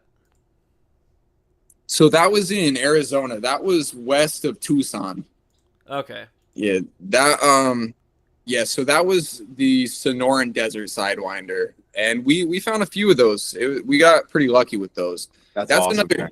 That was something I was going to mention too. Is you know, when you're out there, yeah. See, I was trying to get the photos of the horns because that's like, You got it. Jeez. yeah, that's like the main thing that they're known for. You know, aside from the actual like sidewinding behavior, is just those horns. Those horns are so crazy. But yeah. So out in Arizona, I was going to mention some snakes they like it hot, and some of them they like it cool. And I learned that the sidewinders they like it hot. Like if you're cruising at night and it's 90 plus degrees, like the sidewinders are probably going to be moving. And then once it cools down a bit, like it, from my experience and everything that I've heard from other people, their movement just kind of slows down. And so like the night before we found these sidewinders, we hit this road later in the night because the road that we were cruising before that just wasn't producing anything. And we were finding dead like DOR sidewinders. And I'm like, man, like we just must have got to this road too late. And so the next night I was like, we're going to get to that road early, like right at sunset. And yeah, so we're cruising that road after sunset, and it was like literally 95 degrees an hour after sunset. It was ridiculous. And sure enough, the sidewinders were just going crazy. We were finding neonates like literally like this big. We were finding like big adults, you know, like probably like 1.5 feet, like I wouldn't say 2 feet long, but they were like, you know, some big chunky adults. And yeah, for some reason, man, they just like it hot. They like it warm. And that road too, it blew my mind because it was like a lowland desert road. There was like no elevation involved. But on the western end of the road, it would be like 95 degrees. And then you'd get to the eastern end of the road and it'd be like 85 degrees. And I'm like, why is it dropping 10 degrees in temperature, but we're not even, you know, hitting any elevation? And like, I haven't really been able to like necessarily answer that, but it blew my mind. Like, you know, we would be on the western end of the road. It'd be like 95 degrees. The sidewinders are moving, get all the way to the other end of the road. And it's like, it drops like 5 to 10 degrees, probably not like 10 degrees. It'd probably drop like between like 5 and 7 degrees. And then all of a sudden, like the Western Diamondbacks on that end of the road are just crossing like crazy. So it's like, you can be cruising the same road, not that big of a road. And on one end of the road, one species is moving, and then on the other end of the road, a different species is moving. It was just like you know, it just blows a Midwesterner's mind, you know, like, or it doesn't make sense at first, man. It blows comprehension. Yeah. I wonder if it has to do with like heat dissipation or like where the sun was shining, you know, in what area last before it set. Is weird. You know, with sidewinders, I always notice that they seem to be, you know, more heavily killed than other rattlesnake species. Just from look, I've only seen like a DOR in Southern California, but I mean, they just look rough. Besides the 2 eyebrow horns, super keeled. Like that's probably the first thing you notice about them when you see them in person is like they just look crazy, man. Like I can't lie, they might be my favorite Crotalus. Out of like that. Look at that snake. That snake is crazy. Like Chris, man, wow. Ridiculous. Like they look like something you'd see in the Middle East or something. Yeah, I mean, which is why they have that species name, right? Cerastes, just like the old world vipers. That's right. Yeah. It's so nutty, the convergent evolution. But yeah, man, they're a wicked awesome rattler. I would love to see some live ones. So you're blessed, man. I'm glad you got to see some. Yeah, well, now we have to add California back to the herping list as well. Well, that was always on the table, brother. But Arizona and California, it's tough. Yeah, if you go hit the right road on the right night, man, like the sidewinders are just moving. Like to my knowledge, they're not all that uncommon. So like it should be a species you can knock off pretty easily.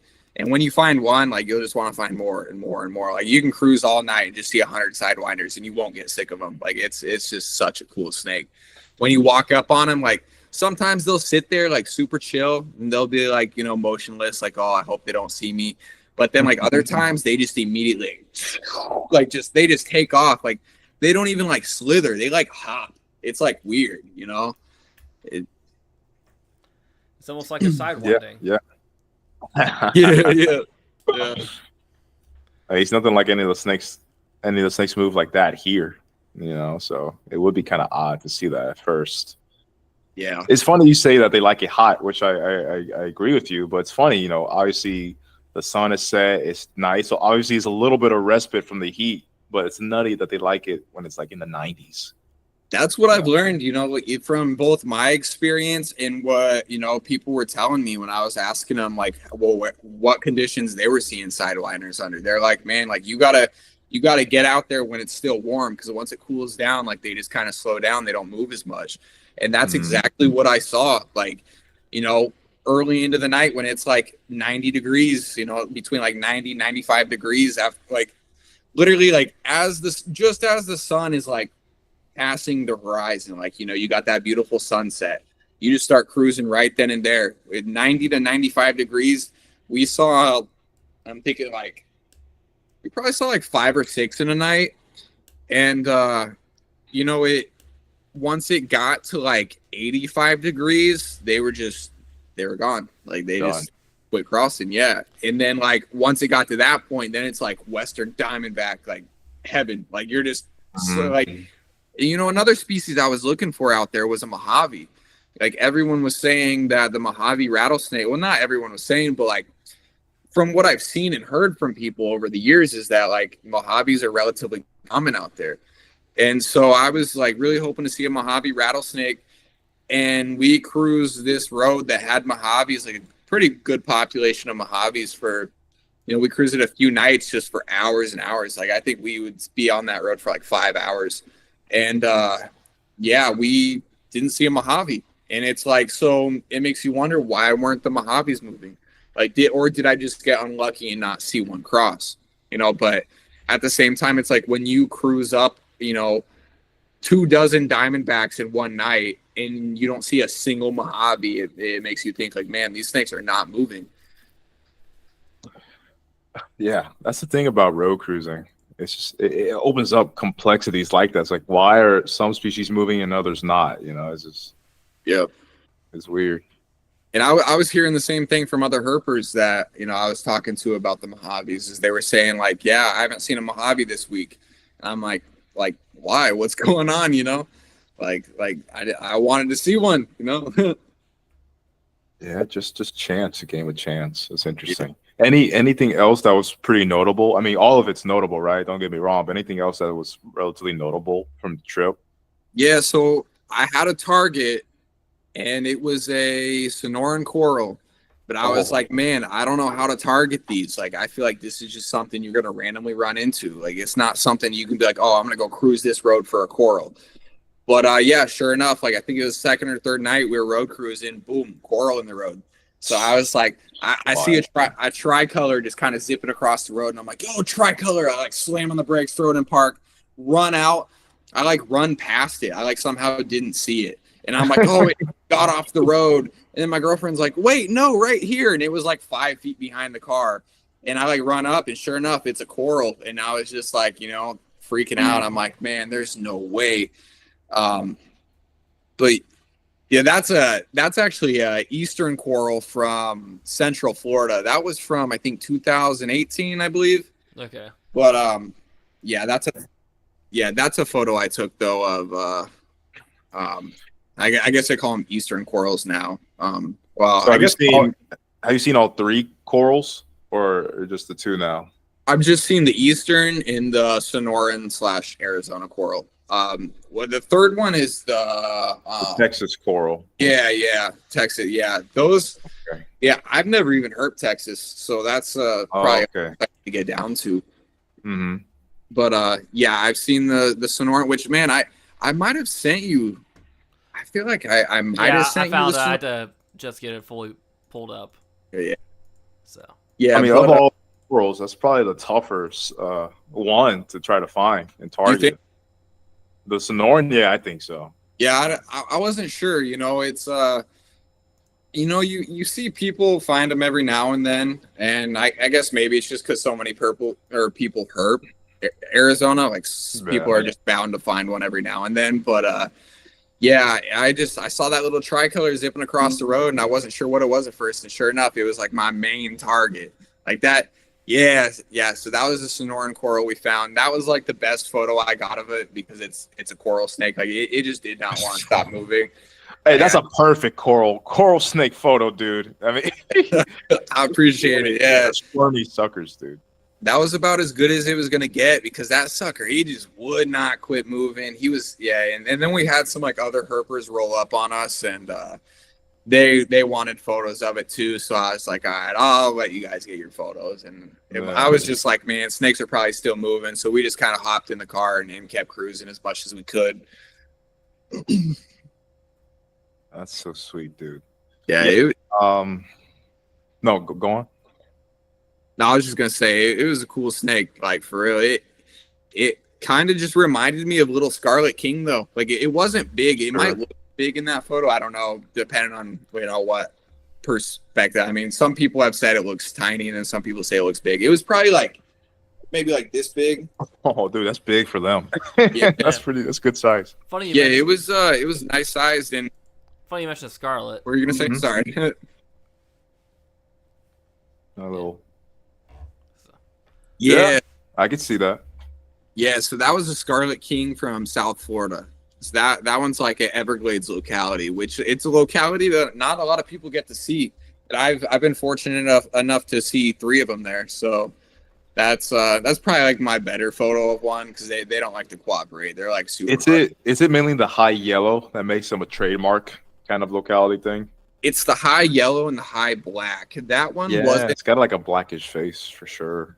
Yeah, that one wasn't the highest black individual, but it definitely has some like super bold black bands, and yeah, like you said, the black head. Yeah, I was super stoked over that snake. That was, like I said, like probably the second or third one I had seen, and it's weird because I had a streak going where like the first 3 trips I took to the Everglades, I found a Scarlet King, and then like that streak kind of ended.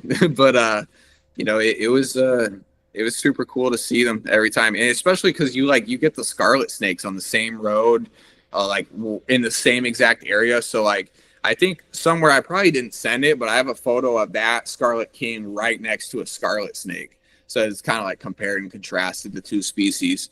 Mm-hmm. Yeah, I guess when it comes to one way of IDing is scarlets have plain white bellies, and then Scarlet Kings, the pattern bleeds onto the belly. Yeah. Also, this is a pretty good mimic for the Fulvius, the eastern coral.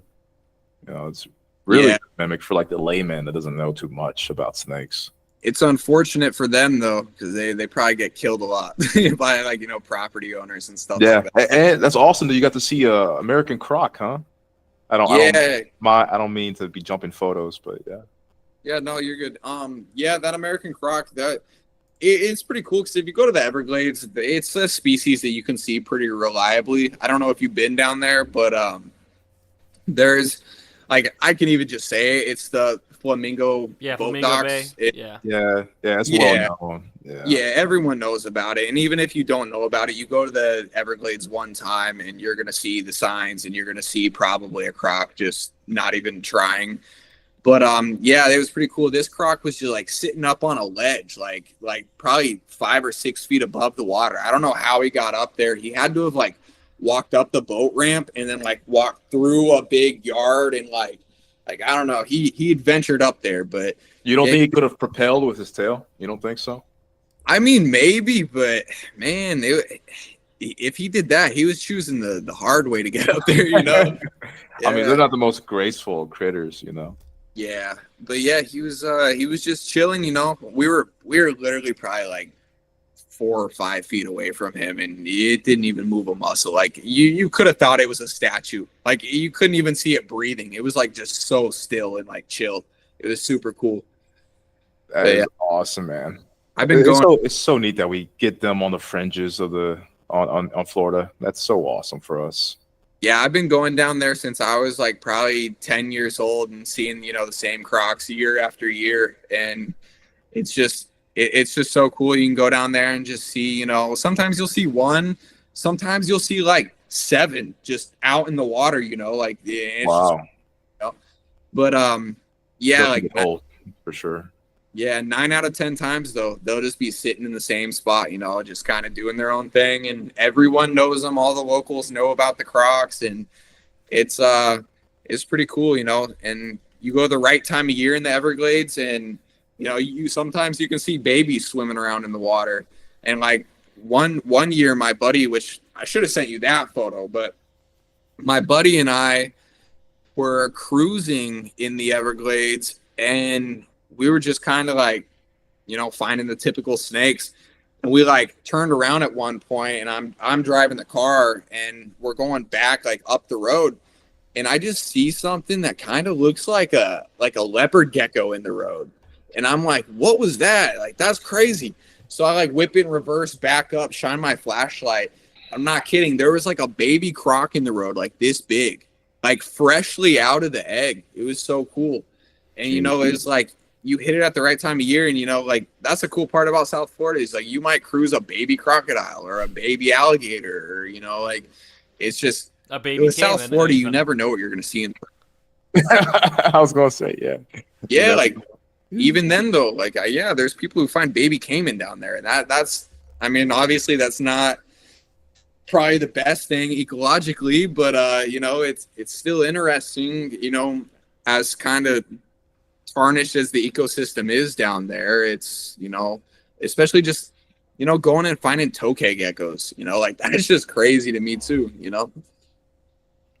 No, that wouldn't get old. How about any chameleons? Have you had any luck with chameleons? You know, it's funny because I've never had any luck, but I just don't think I've looked in the right places. That's why I've made probably 2 real attempts at. Yeah, you know, it's like, and then like if you know where the chameleons are at, you might hit that spot and they're just gone. And it could be either because like that the trees and shrubbery in that spot got sprayed with pesticides or something and it killed them off, or it could be that they got over collected and they just disappeared, or, you know, it could be that the trees and shrubs got cut down by the property owner and they're no longer there. It's like the chameleon spots tend to like jump around, and like they'll be booming in one area, and then like from what I've seen and heard and like I guess experience, like they'll just like kind of not be there anymore. And then, you know, like next thing you know, everyone's finding them on this end of Florida. And then like, I don't know it. Well, you probably have heard of this, like the chameleon seed theory, where you know they'll take a couple chameleons and then they'll they'll plant them in other stands of vegetation or whatever. Yeah, And that's like how you get more populations. I've heard the term like chameleon farming, and I've like watched that, you know, documentary that came out years and years ago. Yeah, it's weird because, like, you know, even with like the Austerlitz chameleons that were down there, people were finding, I don't know if you've seen photos of those, but they get massive. And I'm not sure if I pronounced that right, but I believe it's Austerlitz chameleons. I know which one you're talking about. They're a big species. Yeah. Yeah, they're big, and you know, people were finding those down there for years. Like Really? Yeah, like reliable. Huh. Stuff. Like they were finding massive individuals, and they were finding babies. It was like super solid breeding populations.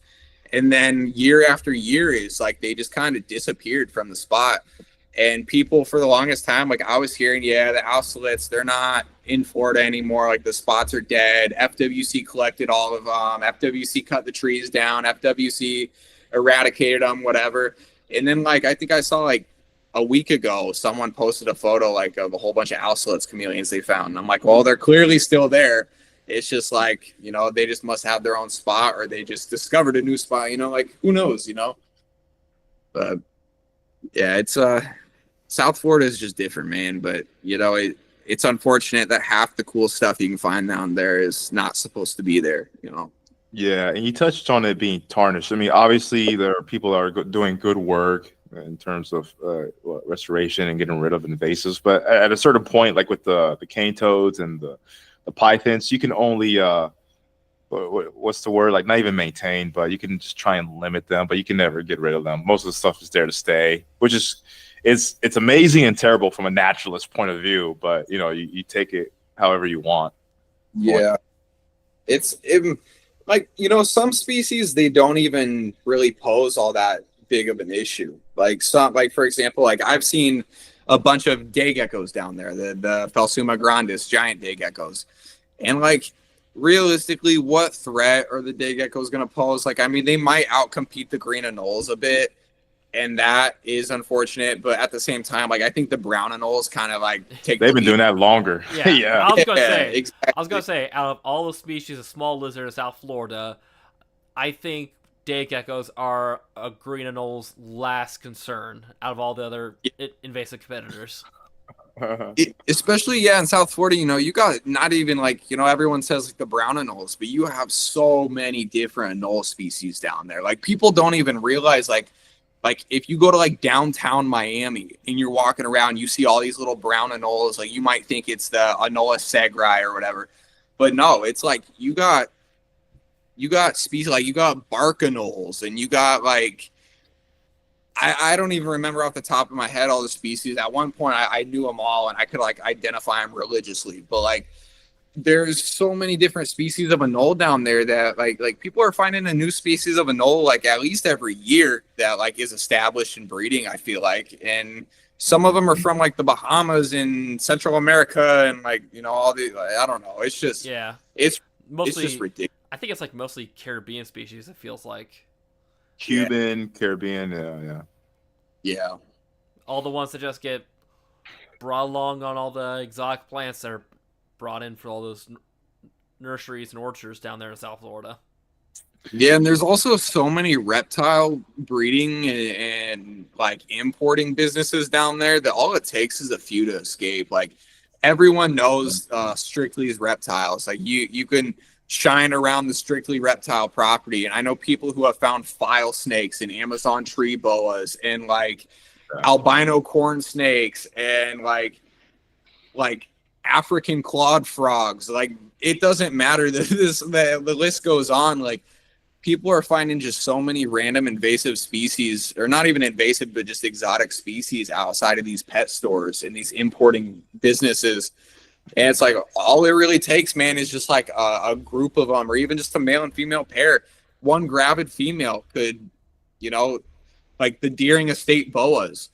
Like I can't imagine that someone. I don't know if you guys are familiar with the Deering Estate boas, but there's like a population of boas in the Deering Estate area, South Florida, and that population could have started with one gravid female that got loose, like for all we know. I doubt someone just like said, okay, I'm gonna let my boa collection go here in Deering Estate. Like I don't know, maybe they did, but like I don't know. It's just like it could start so small. Yeah, I always knew there was boas down there, and I knew that they were very localized. But now I know the exact locality. So next time I'm in South Florida, I know where to start poking around. Yeah, I mean it's pretty easy to find info on them, man. Like they literally call them like Deering Estate. Like if you join like a Florida herping group, people are like, oh, like this is my pet Deering Estate boa or Deering boa. It's like everyone knows. It's. I didn't know. That's actually my first time knowing about that. So that's pretty neat. Yeah. It's different. Can you imagine how inbred those things must be by now? So. Yeah, but it's also dependent on the species. Like boas are one that can, depending on the species, but boas tolerate a good bit of inbreeding. I mean, that's why there's so many island forms, right? Yeah, I don't know too much about all that, but yeah, they're just like red tail boas. Like just I don't know what like locality they probably originated from or what subspecies. They're probably all mutts anyway, which is probably better for them and not better for the environment. But what can you do? No, the only real threats I noticed that are like a big downgrade are like the crustacean lungworms that the Burmese bring, and how that's like that's scary. Yeah, those hit the pygmy rattlesnakes pretty heavily down there. Like, it's like, it's like finding a healthy pygmy rattlesnake in Florida is like the equivalent of like finding a freaking eastern indigo down there or something. It's like hard nowadays. Like I haven't seen a healthy pygmy down in Florida in years. Like almost every single last individual I've seen just super skinny and on the verge of death. Actually, I take that back. I've seen like 2 in the Everglades, surprisingly enough, like the last place you would expect to see a pygmy. And they were pretty healthy. But like even all the way up in Ocala National Forest and like the A&F region, like some of those pygmies are getting hit so hard that like it's just it's sad, man. It's rough. Yeah, and I just listened to like a snake talk episode, and they're saying it's spreading north. You know, maybe there might be even some cases in Illinois, which is like freaking me out. I think it's like transportation, but yeah, it's just something to be aware of and know. Yeah, let's just hope our Midwest winters are harsh enough that it kills right? it all off, right? Yeah, facts. Yeah, that's pretty much the only thing holding back like a lot of random, diseases and parasites and stuff is just like the fact that we got a winter. But well, yeah, I mean, look at Missouri. I mean, Missouri is kind of like a warmer Midwest state, but they can have venomous. Illinois, not so much. I think it's a no-go, right? In Indiana as well. That what? Venomous. Can you have venomous? Oh you can. It's like a $20 annual permit, and that's so funny. Yeah, $20 annual permit, and you gotta like go through like DNR inspections and get every snake like inspected by a vet. Like there's like little qualifications, but yeah, you can have venomous. There's like no one who keeps venomous in Indiana though. It's crazy. That's probably why. That's probably why they don't have that strict of a policy. They haven't had that many bad run-ins with bad venomous keepers. Yeah. To be clear, I'm not saying all venomous keepers are bad. It's pretty obvious that there's plenty of good ones out there. Looking at you, Phil, but it just takes 1 or 2 assholes, for lack of a better word, who have a cobra or something like that could just ruin it for everyone else in the state. Yes, they usually have the bigger following, unfortunately. Yeah, I'm gonna be honest. Like, there's so many cooler venomous snakes to keep than a freaking cobra. Like, everyone wants to be like, oh, I'm gonna get a monocle cobra, or I'm gonna get dude, like they just want it to make that video of them holding it or whatever, like. Oh yeah. There's so many cool like venomous snakes that like true keepers, like if you know someone who's keeping like North American rattlesnakes or something, like they're probably like an OG, like legit keeper that probably has some like morality. I don't know, just speaking from like what I've seen, like there's so many. I mean, I can see it in all 3 of us. I mean, I don't know about you, Nate, but I would love to keep a couple croats sometime in the future. Yeah, same here, but I don't know. It had to be down the road sometime. Oh yeah, no rush for sure. But I mean, it's super easy, right? Very similar to like a python. You don't have to feed them that often. I mean, very low maintenance when you get all the nitty gritty and locked. Akistron really cool to keep as well. Cantil's included, so yeah. Oh, but for me, it'd probably be like maybe Bothriechis, even though those guys are a little bit more difficult. So. Yeah, you like the arboreal stuff. Yeah. The eyelash vipers just, whew, man. And I've seen them in the wild too, so that'd be a cool, add-on. It's like, I kept something I've seen like 4 or 5 different colored morphs in the wild of. So. Yeah, that'd be nice full circle. After finding the sidewinders in Arizona, I was like, man, like just having a big long tank with just pure sand and like some rocks, like in. So you can just see them sidewind too in the cage. Yeah. Like watch them like coil and kind of bury themselves a little bit. That would be so cool in my opinion. Like you just wake up. You just wake up in the morning, come down, look at the cage, you see all the little side winding tracks in the cage, and you're just like, yes, they did it. Yeah, exactly. And instead of your morning call, it's your morning croat. That's perfect. There you go. Yeah, dude. Yeah. Well, it's funny. So we spent a bit of time south. We spent a bit of time out west, and I'm kind of noticing that the conclusion, just because experience is experience, right? It's tough to decide what region is best when it comes to herping. I kind of like you, Michael. My heart and my eyes are kind of drawn to the west, just in terms of trip planning. But born and raised in the Midwest, we got some special areas and regions as well. And you've explored a bit more than I have. I know you sent a lot of photos. Thank you, by the way. Let's touch a little bit on the venomous out here in the Midwest that you've sent.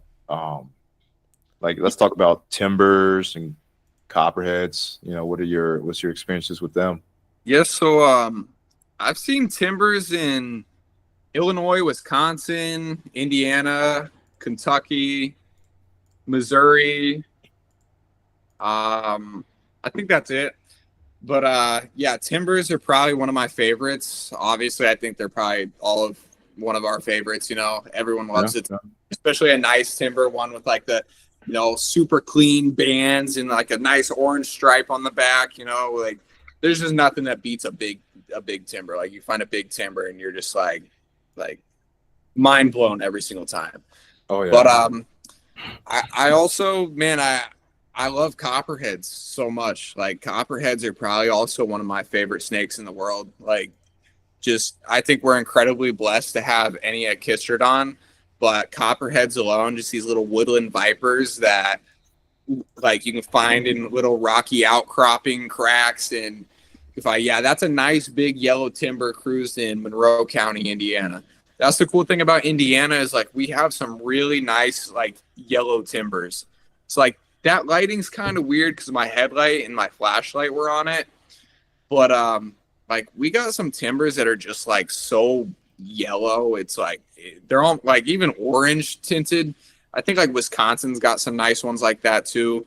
But yeah, just some beautiful timbers in Indiana.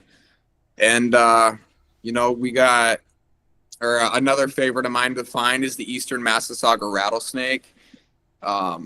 Those are just like, I don't even know how to explain those. Like just a wetland rattlesnake. Like that's just something you don't hear about. And Eastern Massasaugas fill that niche. They love crayfish burrows and they love kind of like swampy. Well, not necessarily swampy, but they like that prairie fen. Like they can be found associated with swamps. But it's just. They're just unique, man. Like, I don't even know, like, especially growing up in Florida, or not growing up in Florida, but growing up going down to Florida and finding the pygmy rattlesnakes. And then, like, finally finding some Massasaugas in the Midwest. It's like comparing how you find the two sisterus. Like, even though, like, pygmies and Massasaugas are relatively different, like, physically and, like, habitually, it's, there are a lot of similarities. Like I just recently, what was it? It was literally yesterday, I think. Was that yesterday when we found the saga? Or was that the day before? Okay, yeah, my bad. The day before yesterday, we found a young Massasauga in Michigan. And I'm like, we're just walking through a prairie fen, and I just see this little tiny coiled up snake, that has that like typical, just kind of like clean white pattern with dark blotches. And I'm like, oh, saga, and it just reminded me so much of how you would find a pygmy in Florida, just like kind of coiled up on a little grass hump. And yeah, man, they're just such cool snakes. That's an adult Eastern Massasauga rattlesnake from southern Michigan. Yeah. I found that one earlier in the year with Buddy. Yeah, man, it looks like she was eaten. Either that or eaten or very, very, very pregnant. Lots of babies. I'm pretty sure she was gravid. The weird part is it was a little too early in the year to like actually be seeing a snake that thick from being gravid, but it's not unheard of. Like it's definitely a high likelihood that she was gravid, but I was like, man, like it's like kind of early in the year. I don't know what's going on with her. Like she just must have, I don't know, maybe her babies were just growing quick or something inside of there. I don't know. Probably, but from podcasts and even from other herpers I've talked with, like in the Midwest, it's been an interesting year, climate wise. Yeah. Like I've heard like off of Colubrid and Colubroy, like Clint, he's out in Indiana too, right? And he said he's noticed finding rat snake nests like way later in the year than normal. And like I myself, just kind of a couple of weeks ago or last week, I dug up a bull snake nest, which was already like the hatchlings were already out, but it wasn't as desiccated as I would have thought. So I was like, it's probably not that much long ago that they hatched out. So it's just interesting year, and I personally liked it. I think the local herping has been pretty decent, as opposed in contrast to other years. Yeah, I mean, I can say the same. It's been pretty successful this year for sure. Well, you had something really neat happen in a case of a copperhead, right? Maybe touch on that story. Which is it the the picture? park? Is it the picture of the super orange one that you sent me? Well, didn't you find either a county record or one that hadn't been found for a while? Yeah, that's what I assumed you were talking about. Okay, yeah. So the northernmost range in Indiana is Park County. Well, okay, so it's kind of hard to explain if you're not from Indiana, but basically, I'm in central Indiana. I live in Montgomery County, Indiana. And right below me is Park County, Indiana. And there's the northernmost population of copperheads in the state in Park County. They used to be in Montgomery County, which is where I live, but there hasn't been one seen in probably like almost 100 years. Maybe not like 100 years, probably like 70, 80 years. And the last one that was supposedly seen, like there's no vouchers, there's no nothing about it. Like there's like record of it, but I've never seen actual evidence of it. So Park County, northernmost population of copperheads in Indiana, and they are so hard to find. Like this population is so isolated. Like I wish there was a better way for me to explain it to anyone who's not familiar with this area, but it's just a super isolated, far north population that it makes sense, but it doesn't make sense at the same time. And, I've grown up going to this place looking for copperheads my entire life. Like literally since I was probably less than 10 years old, I always knew about these copperheads. And I've looked and looked and looked and looked. I've looked so much. I can't even begin to describe how much energy and time I put into these snakes. And so this year, it finally happened. I finally found a Park County, Indiana copperhead. Weirdest part is I didn't find one that day. I found two.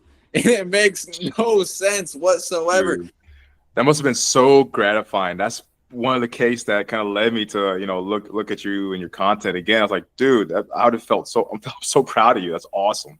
Yeah, no, I appreciate that. Like it was I can definitely say I shed some tears, like for real. I was shaking like for hours after that. Like it was kind of like it sent me into like a dream state. Like I like wanted to make sure it was like actually happening. Like, you got euphoric.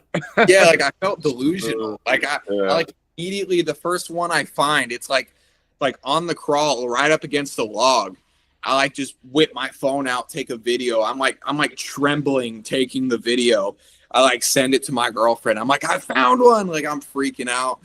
And so I find that one. I'm taking photos of it, and then I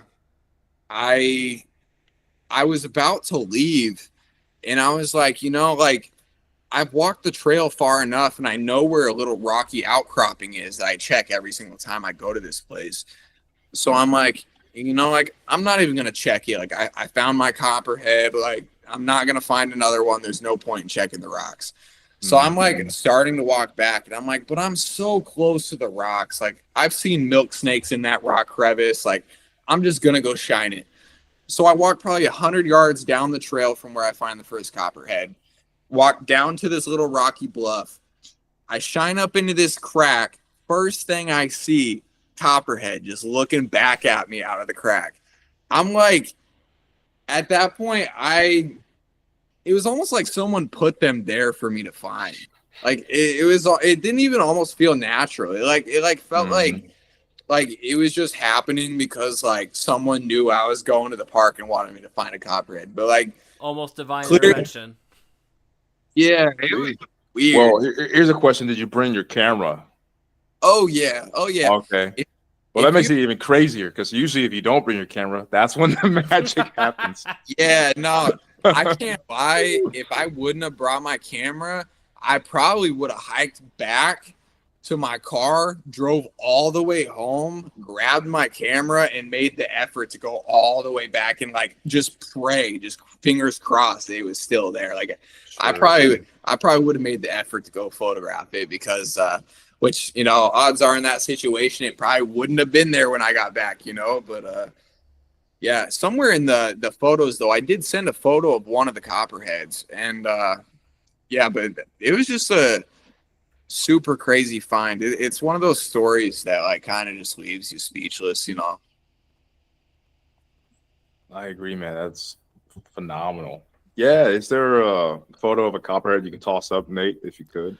Probably not that one, but I do have one loaded of this one that's just Let's so take a gander. so pretty, for lack of If better it's the orange one, that the orange one is probably yeah. So that one's from the Land Between the Lakes area of Kentucky. Yeah, that was probably the nicest copperhead I've ever seen. Not gonna lie. So they'd be considered Southerns, wouldn't they? Technically, yeah, Technically, but that one had some like super strong northern characteristics. Like the Southerns are usually like super clean banded, super smooth looking, you know, like not as pretty, I guess you could say. That one just looked like well, it's a like screamer. that one's not a copperhead, like that's a copper snake, you know, like the whole snake is copper. You know what I mean? Yeah. Yeah. Yeah, that was a top 10 snake for sure. That's a screamer, man. Well, no rush. We are going to start to wind down the show a bit, but maybe we could show a bit more of. I know you're kind of a lamb pro guy as well, and I know you definitely tossed some king snake and milk snake photos. In Indiana, it's black milk snakes, right? That you guys have. Or you mean black king snake? Yeah, black king snake. Excuse me. Yeah, we have the eastern black king snakes. They can be pretty and they can be kind of, you know, but yeah, Are you more of a chain king kind of guy? Oh yeah, for sure. Good. Okay. Yeah, I would definitely take a spec or a chain over a eastern black any day, but you know, some of the eastern or not the eastern, but the eastern black kings that we found here in Indiana are just like ridiculous. Like some of them are just so pretty and vibrant. Yeah, that's a nice eastern milk. That one was like, I wouldn't call it like anery, but it's getting there. Yeah, it was that was a local one that I found. Wow, that's a nutty one. I haven't seen a phenotype like that out by me. That's cool. That eye yeah, that was that eye really pops. Yeah. There we go. I mean, it's a clean snake, dude. My goal for the year was to try and photograph as many different varieties of triangulum as I possibly could, just to like compare and contrast, you know. So like, sure. Yeah, I was photographing the ugly ones. I was photographing the pretty ones. You know, I was gonna make like a little collage at the end of the year just to show like, you know, the variation in species. Nice, man.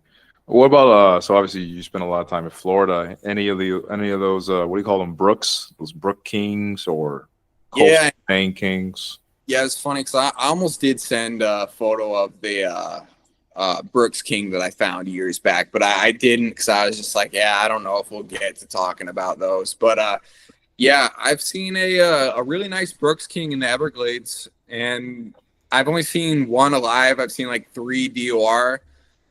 But yeah, they're super crazy snakes. They honestly just look like a super advanced like speckled king snake. Yeah, that's a red milk snake from Southwest Missouri. It looked like a Missouri milk snake. Yeah, Missouri is one of my favorite states to herp. Somewhere in there, if you can find it, I sent you a photo of the Halloween phase ground snakes that we found in Southwest Missouri. I think you know I think that's one of the times we my bad, Nate. That's one of the times we messaged each other because I was out in Southwest Missouri, and I think I missed you by a couple days, and I saw that you posted on your story you found some of those dudes. I was like, damn it, I didn't find him.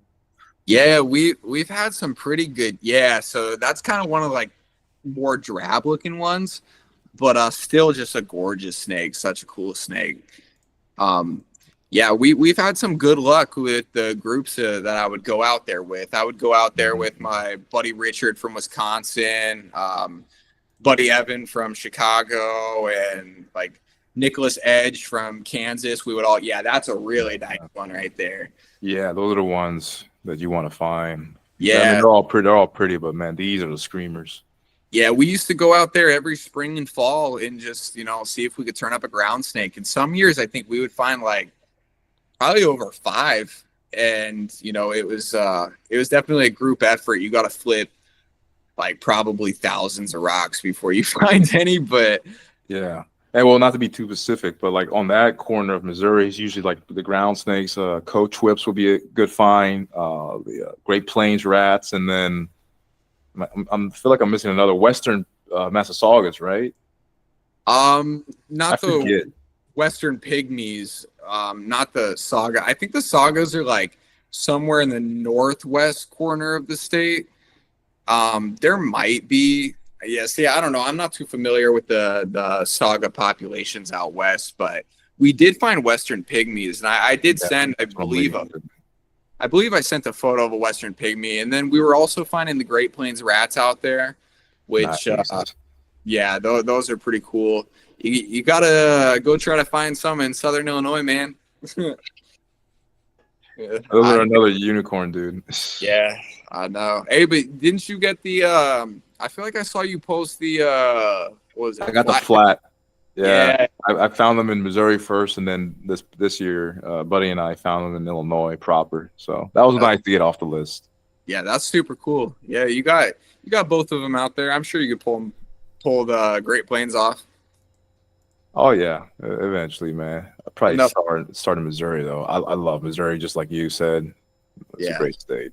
Yeah, that's a Western pygmy. We Clean. one trip we had such good success with those. I think we found like 7 in one trip. It was super cool. Really? Wow, dude. Yeah. We both just between hiking and flipping, and then we were also cruising them like pretty good. Southwest Missouri, you hit the right road, right time of year, you can cruise them pretty like productively.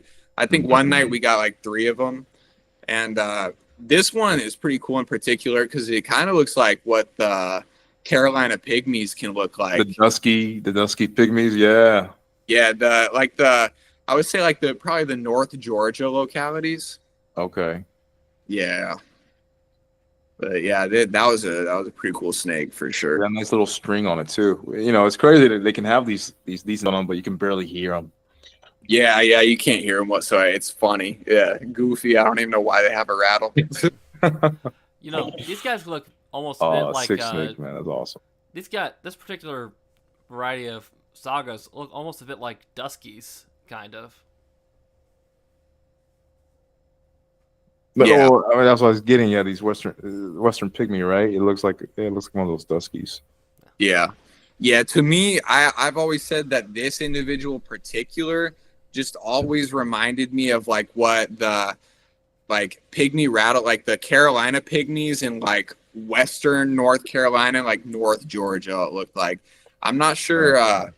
I'm not sure what the range exactly is out there because I've never targeted them or like researched into them too much. But there's like everyone sees like the dark red Carolina pygmies. Yeah. And then like the more further inland you get, they tend to look just like this. Like, I mean, literally like spot on sometimes. Like you could not differentiate them. The only way you can is like where you're finding them, Yeah. Wild, man. Yeah. Super cool. Insane. Well, Nate, I'm curious. How about you give the honors of asking Michael our question? All right. So, as always, we have this one last question we'd like to ask our guests. What is one herping destination that you most want to go to? It could be either somewhere here in the States or anywhere on the globe. Oh, man.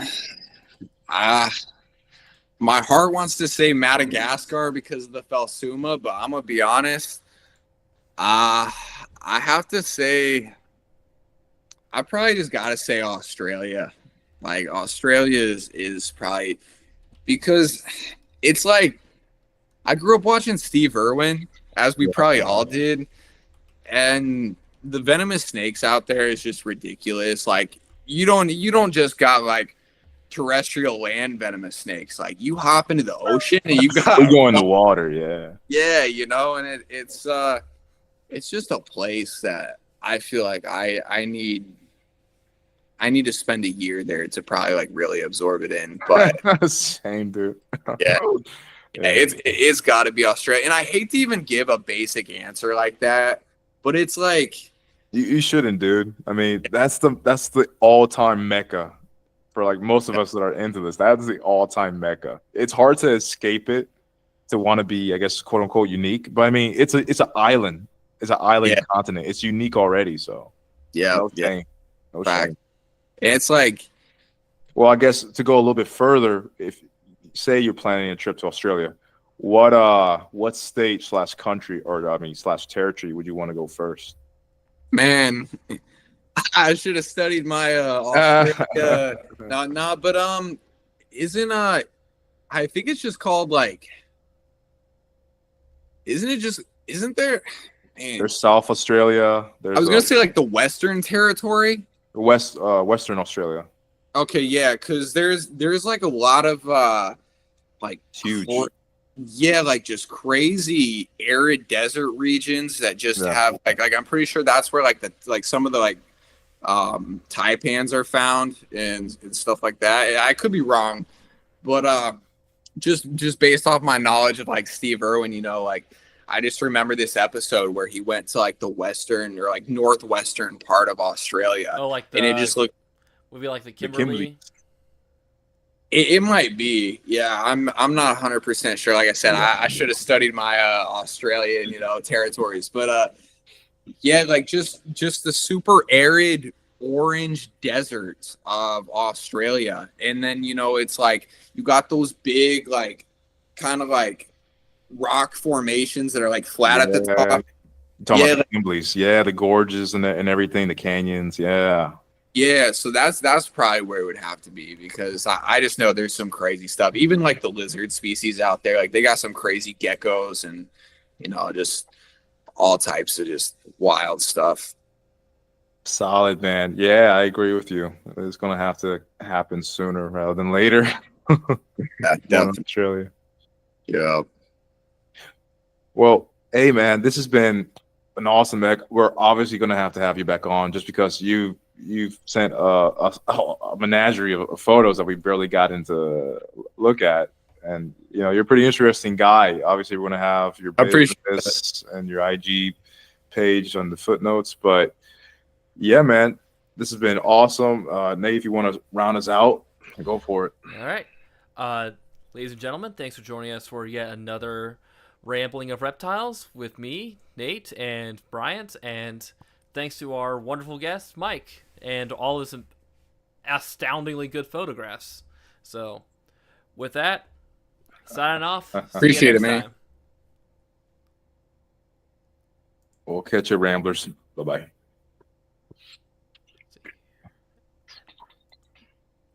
Come on.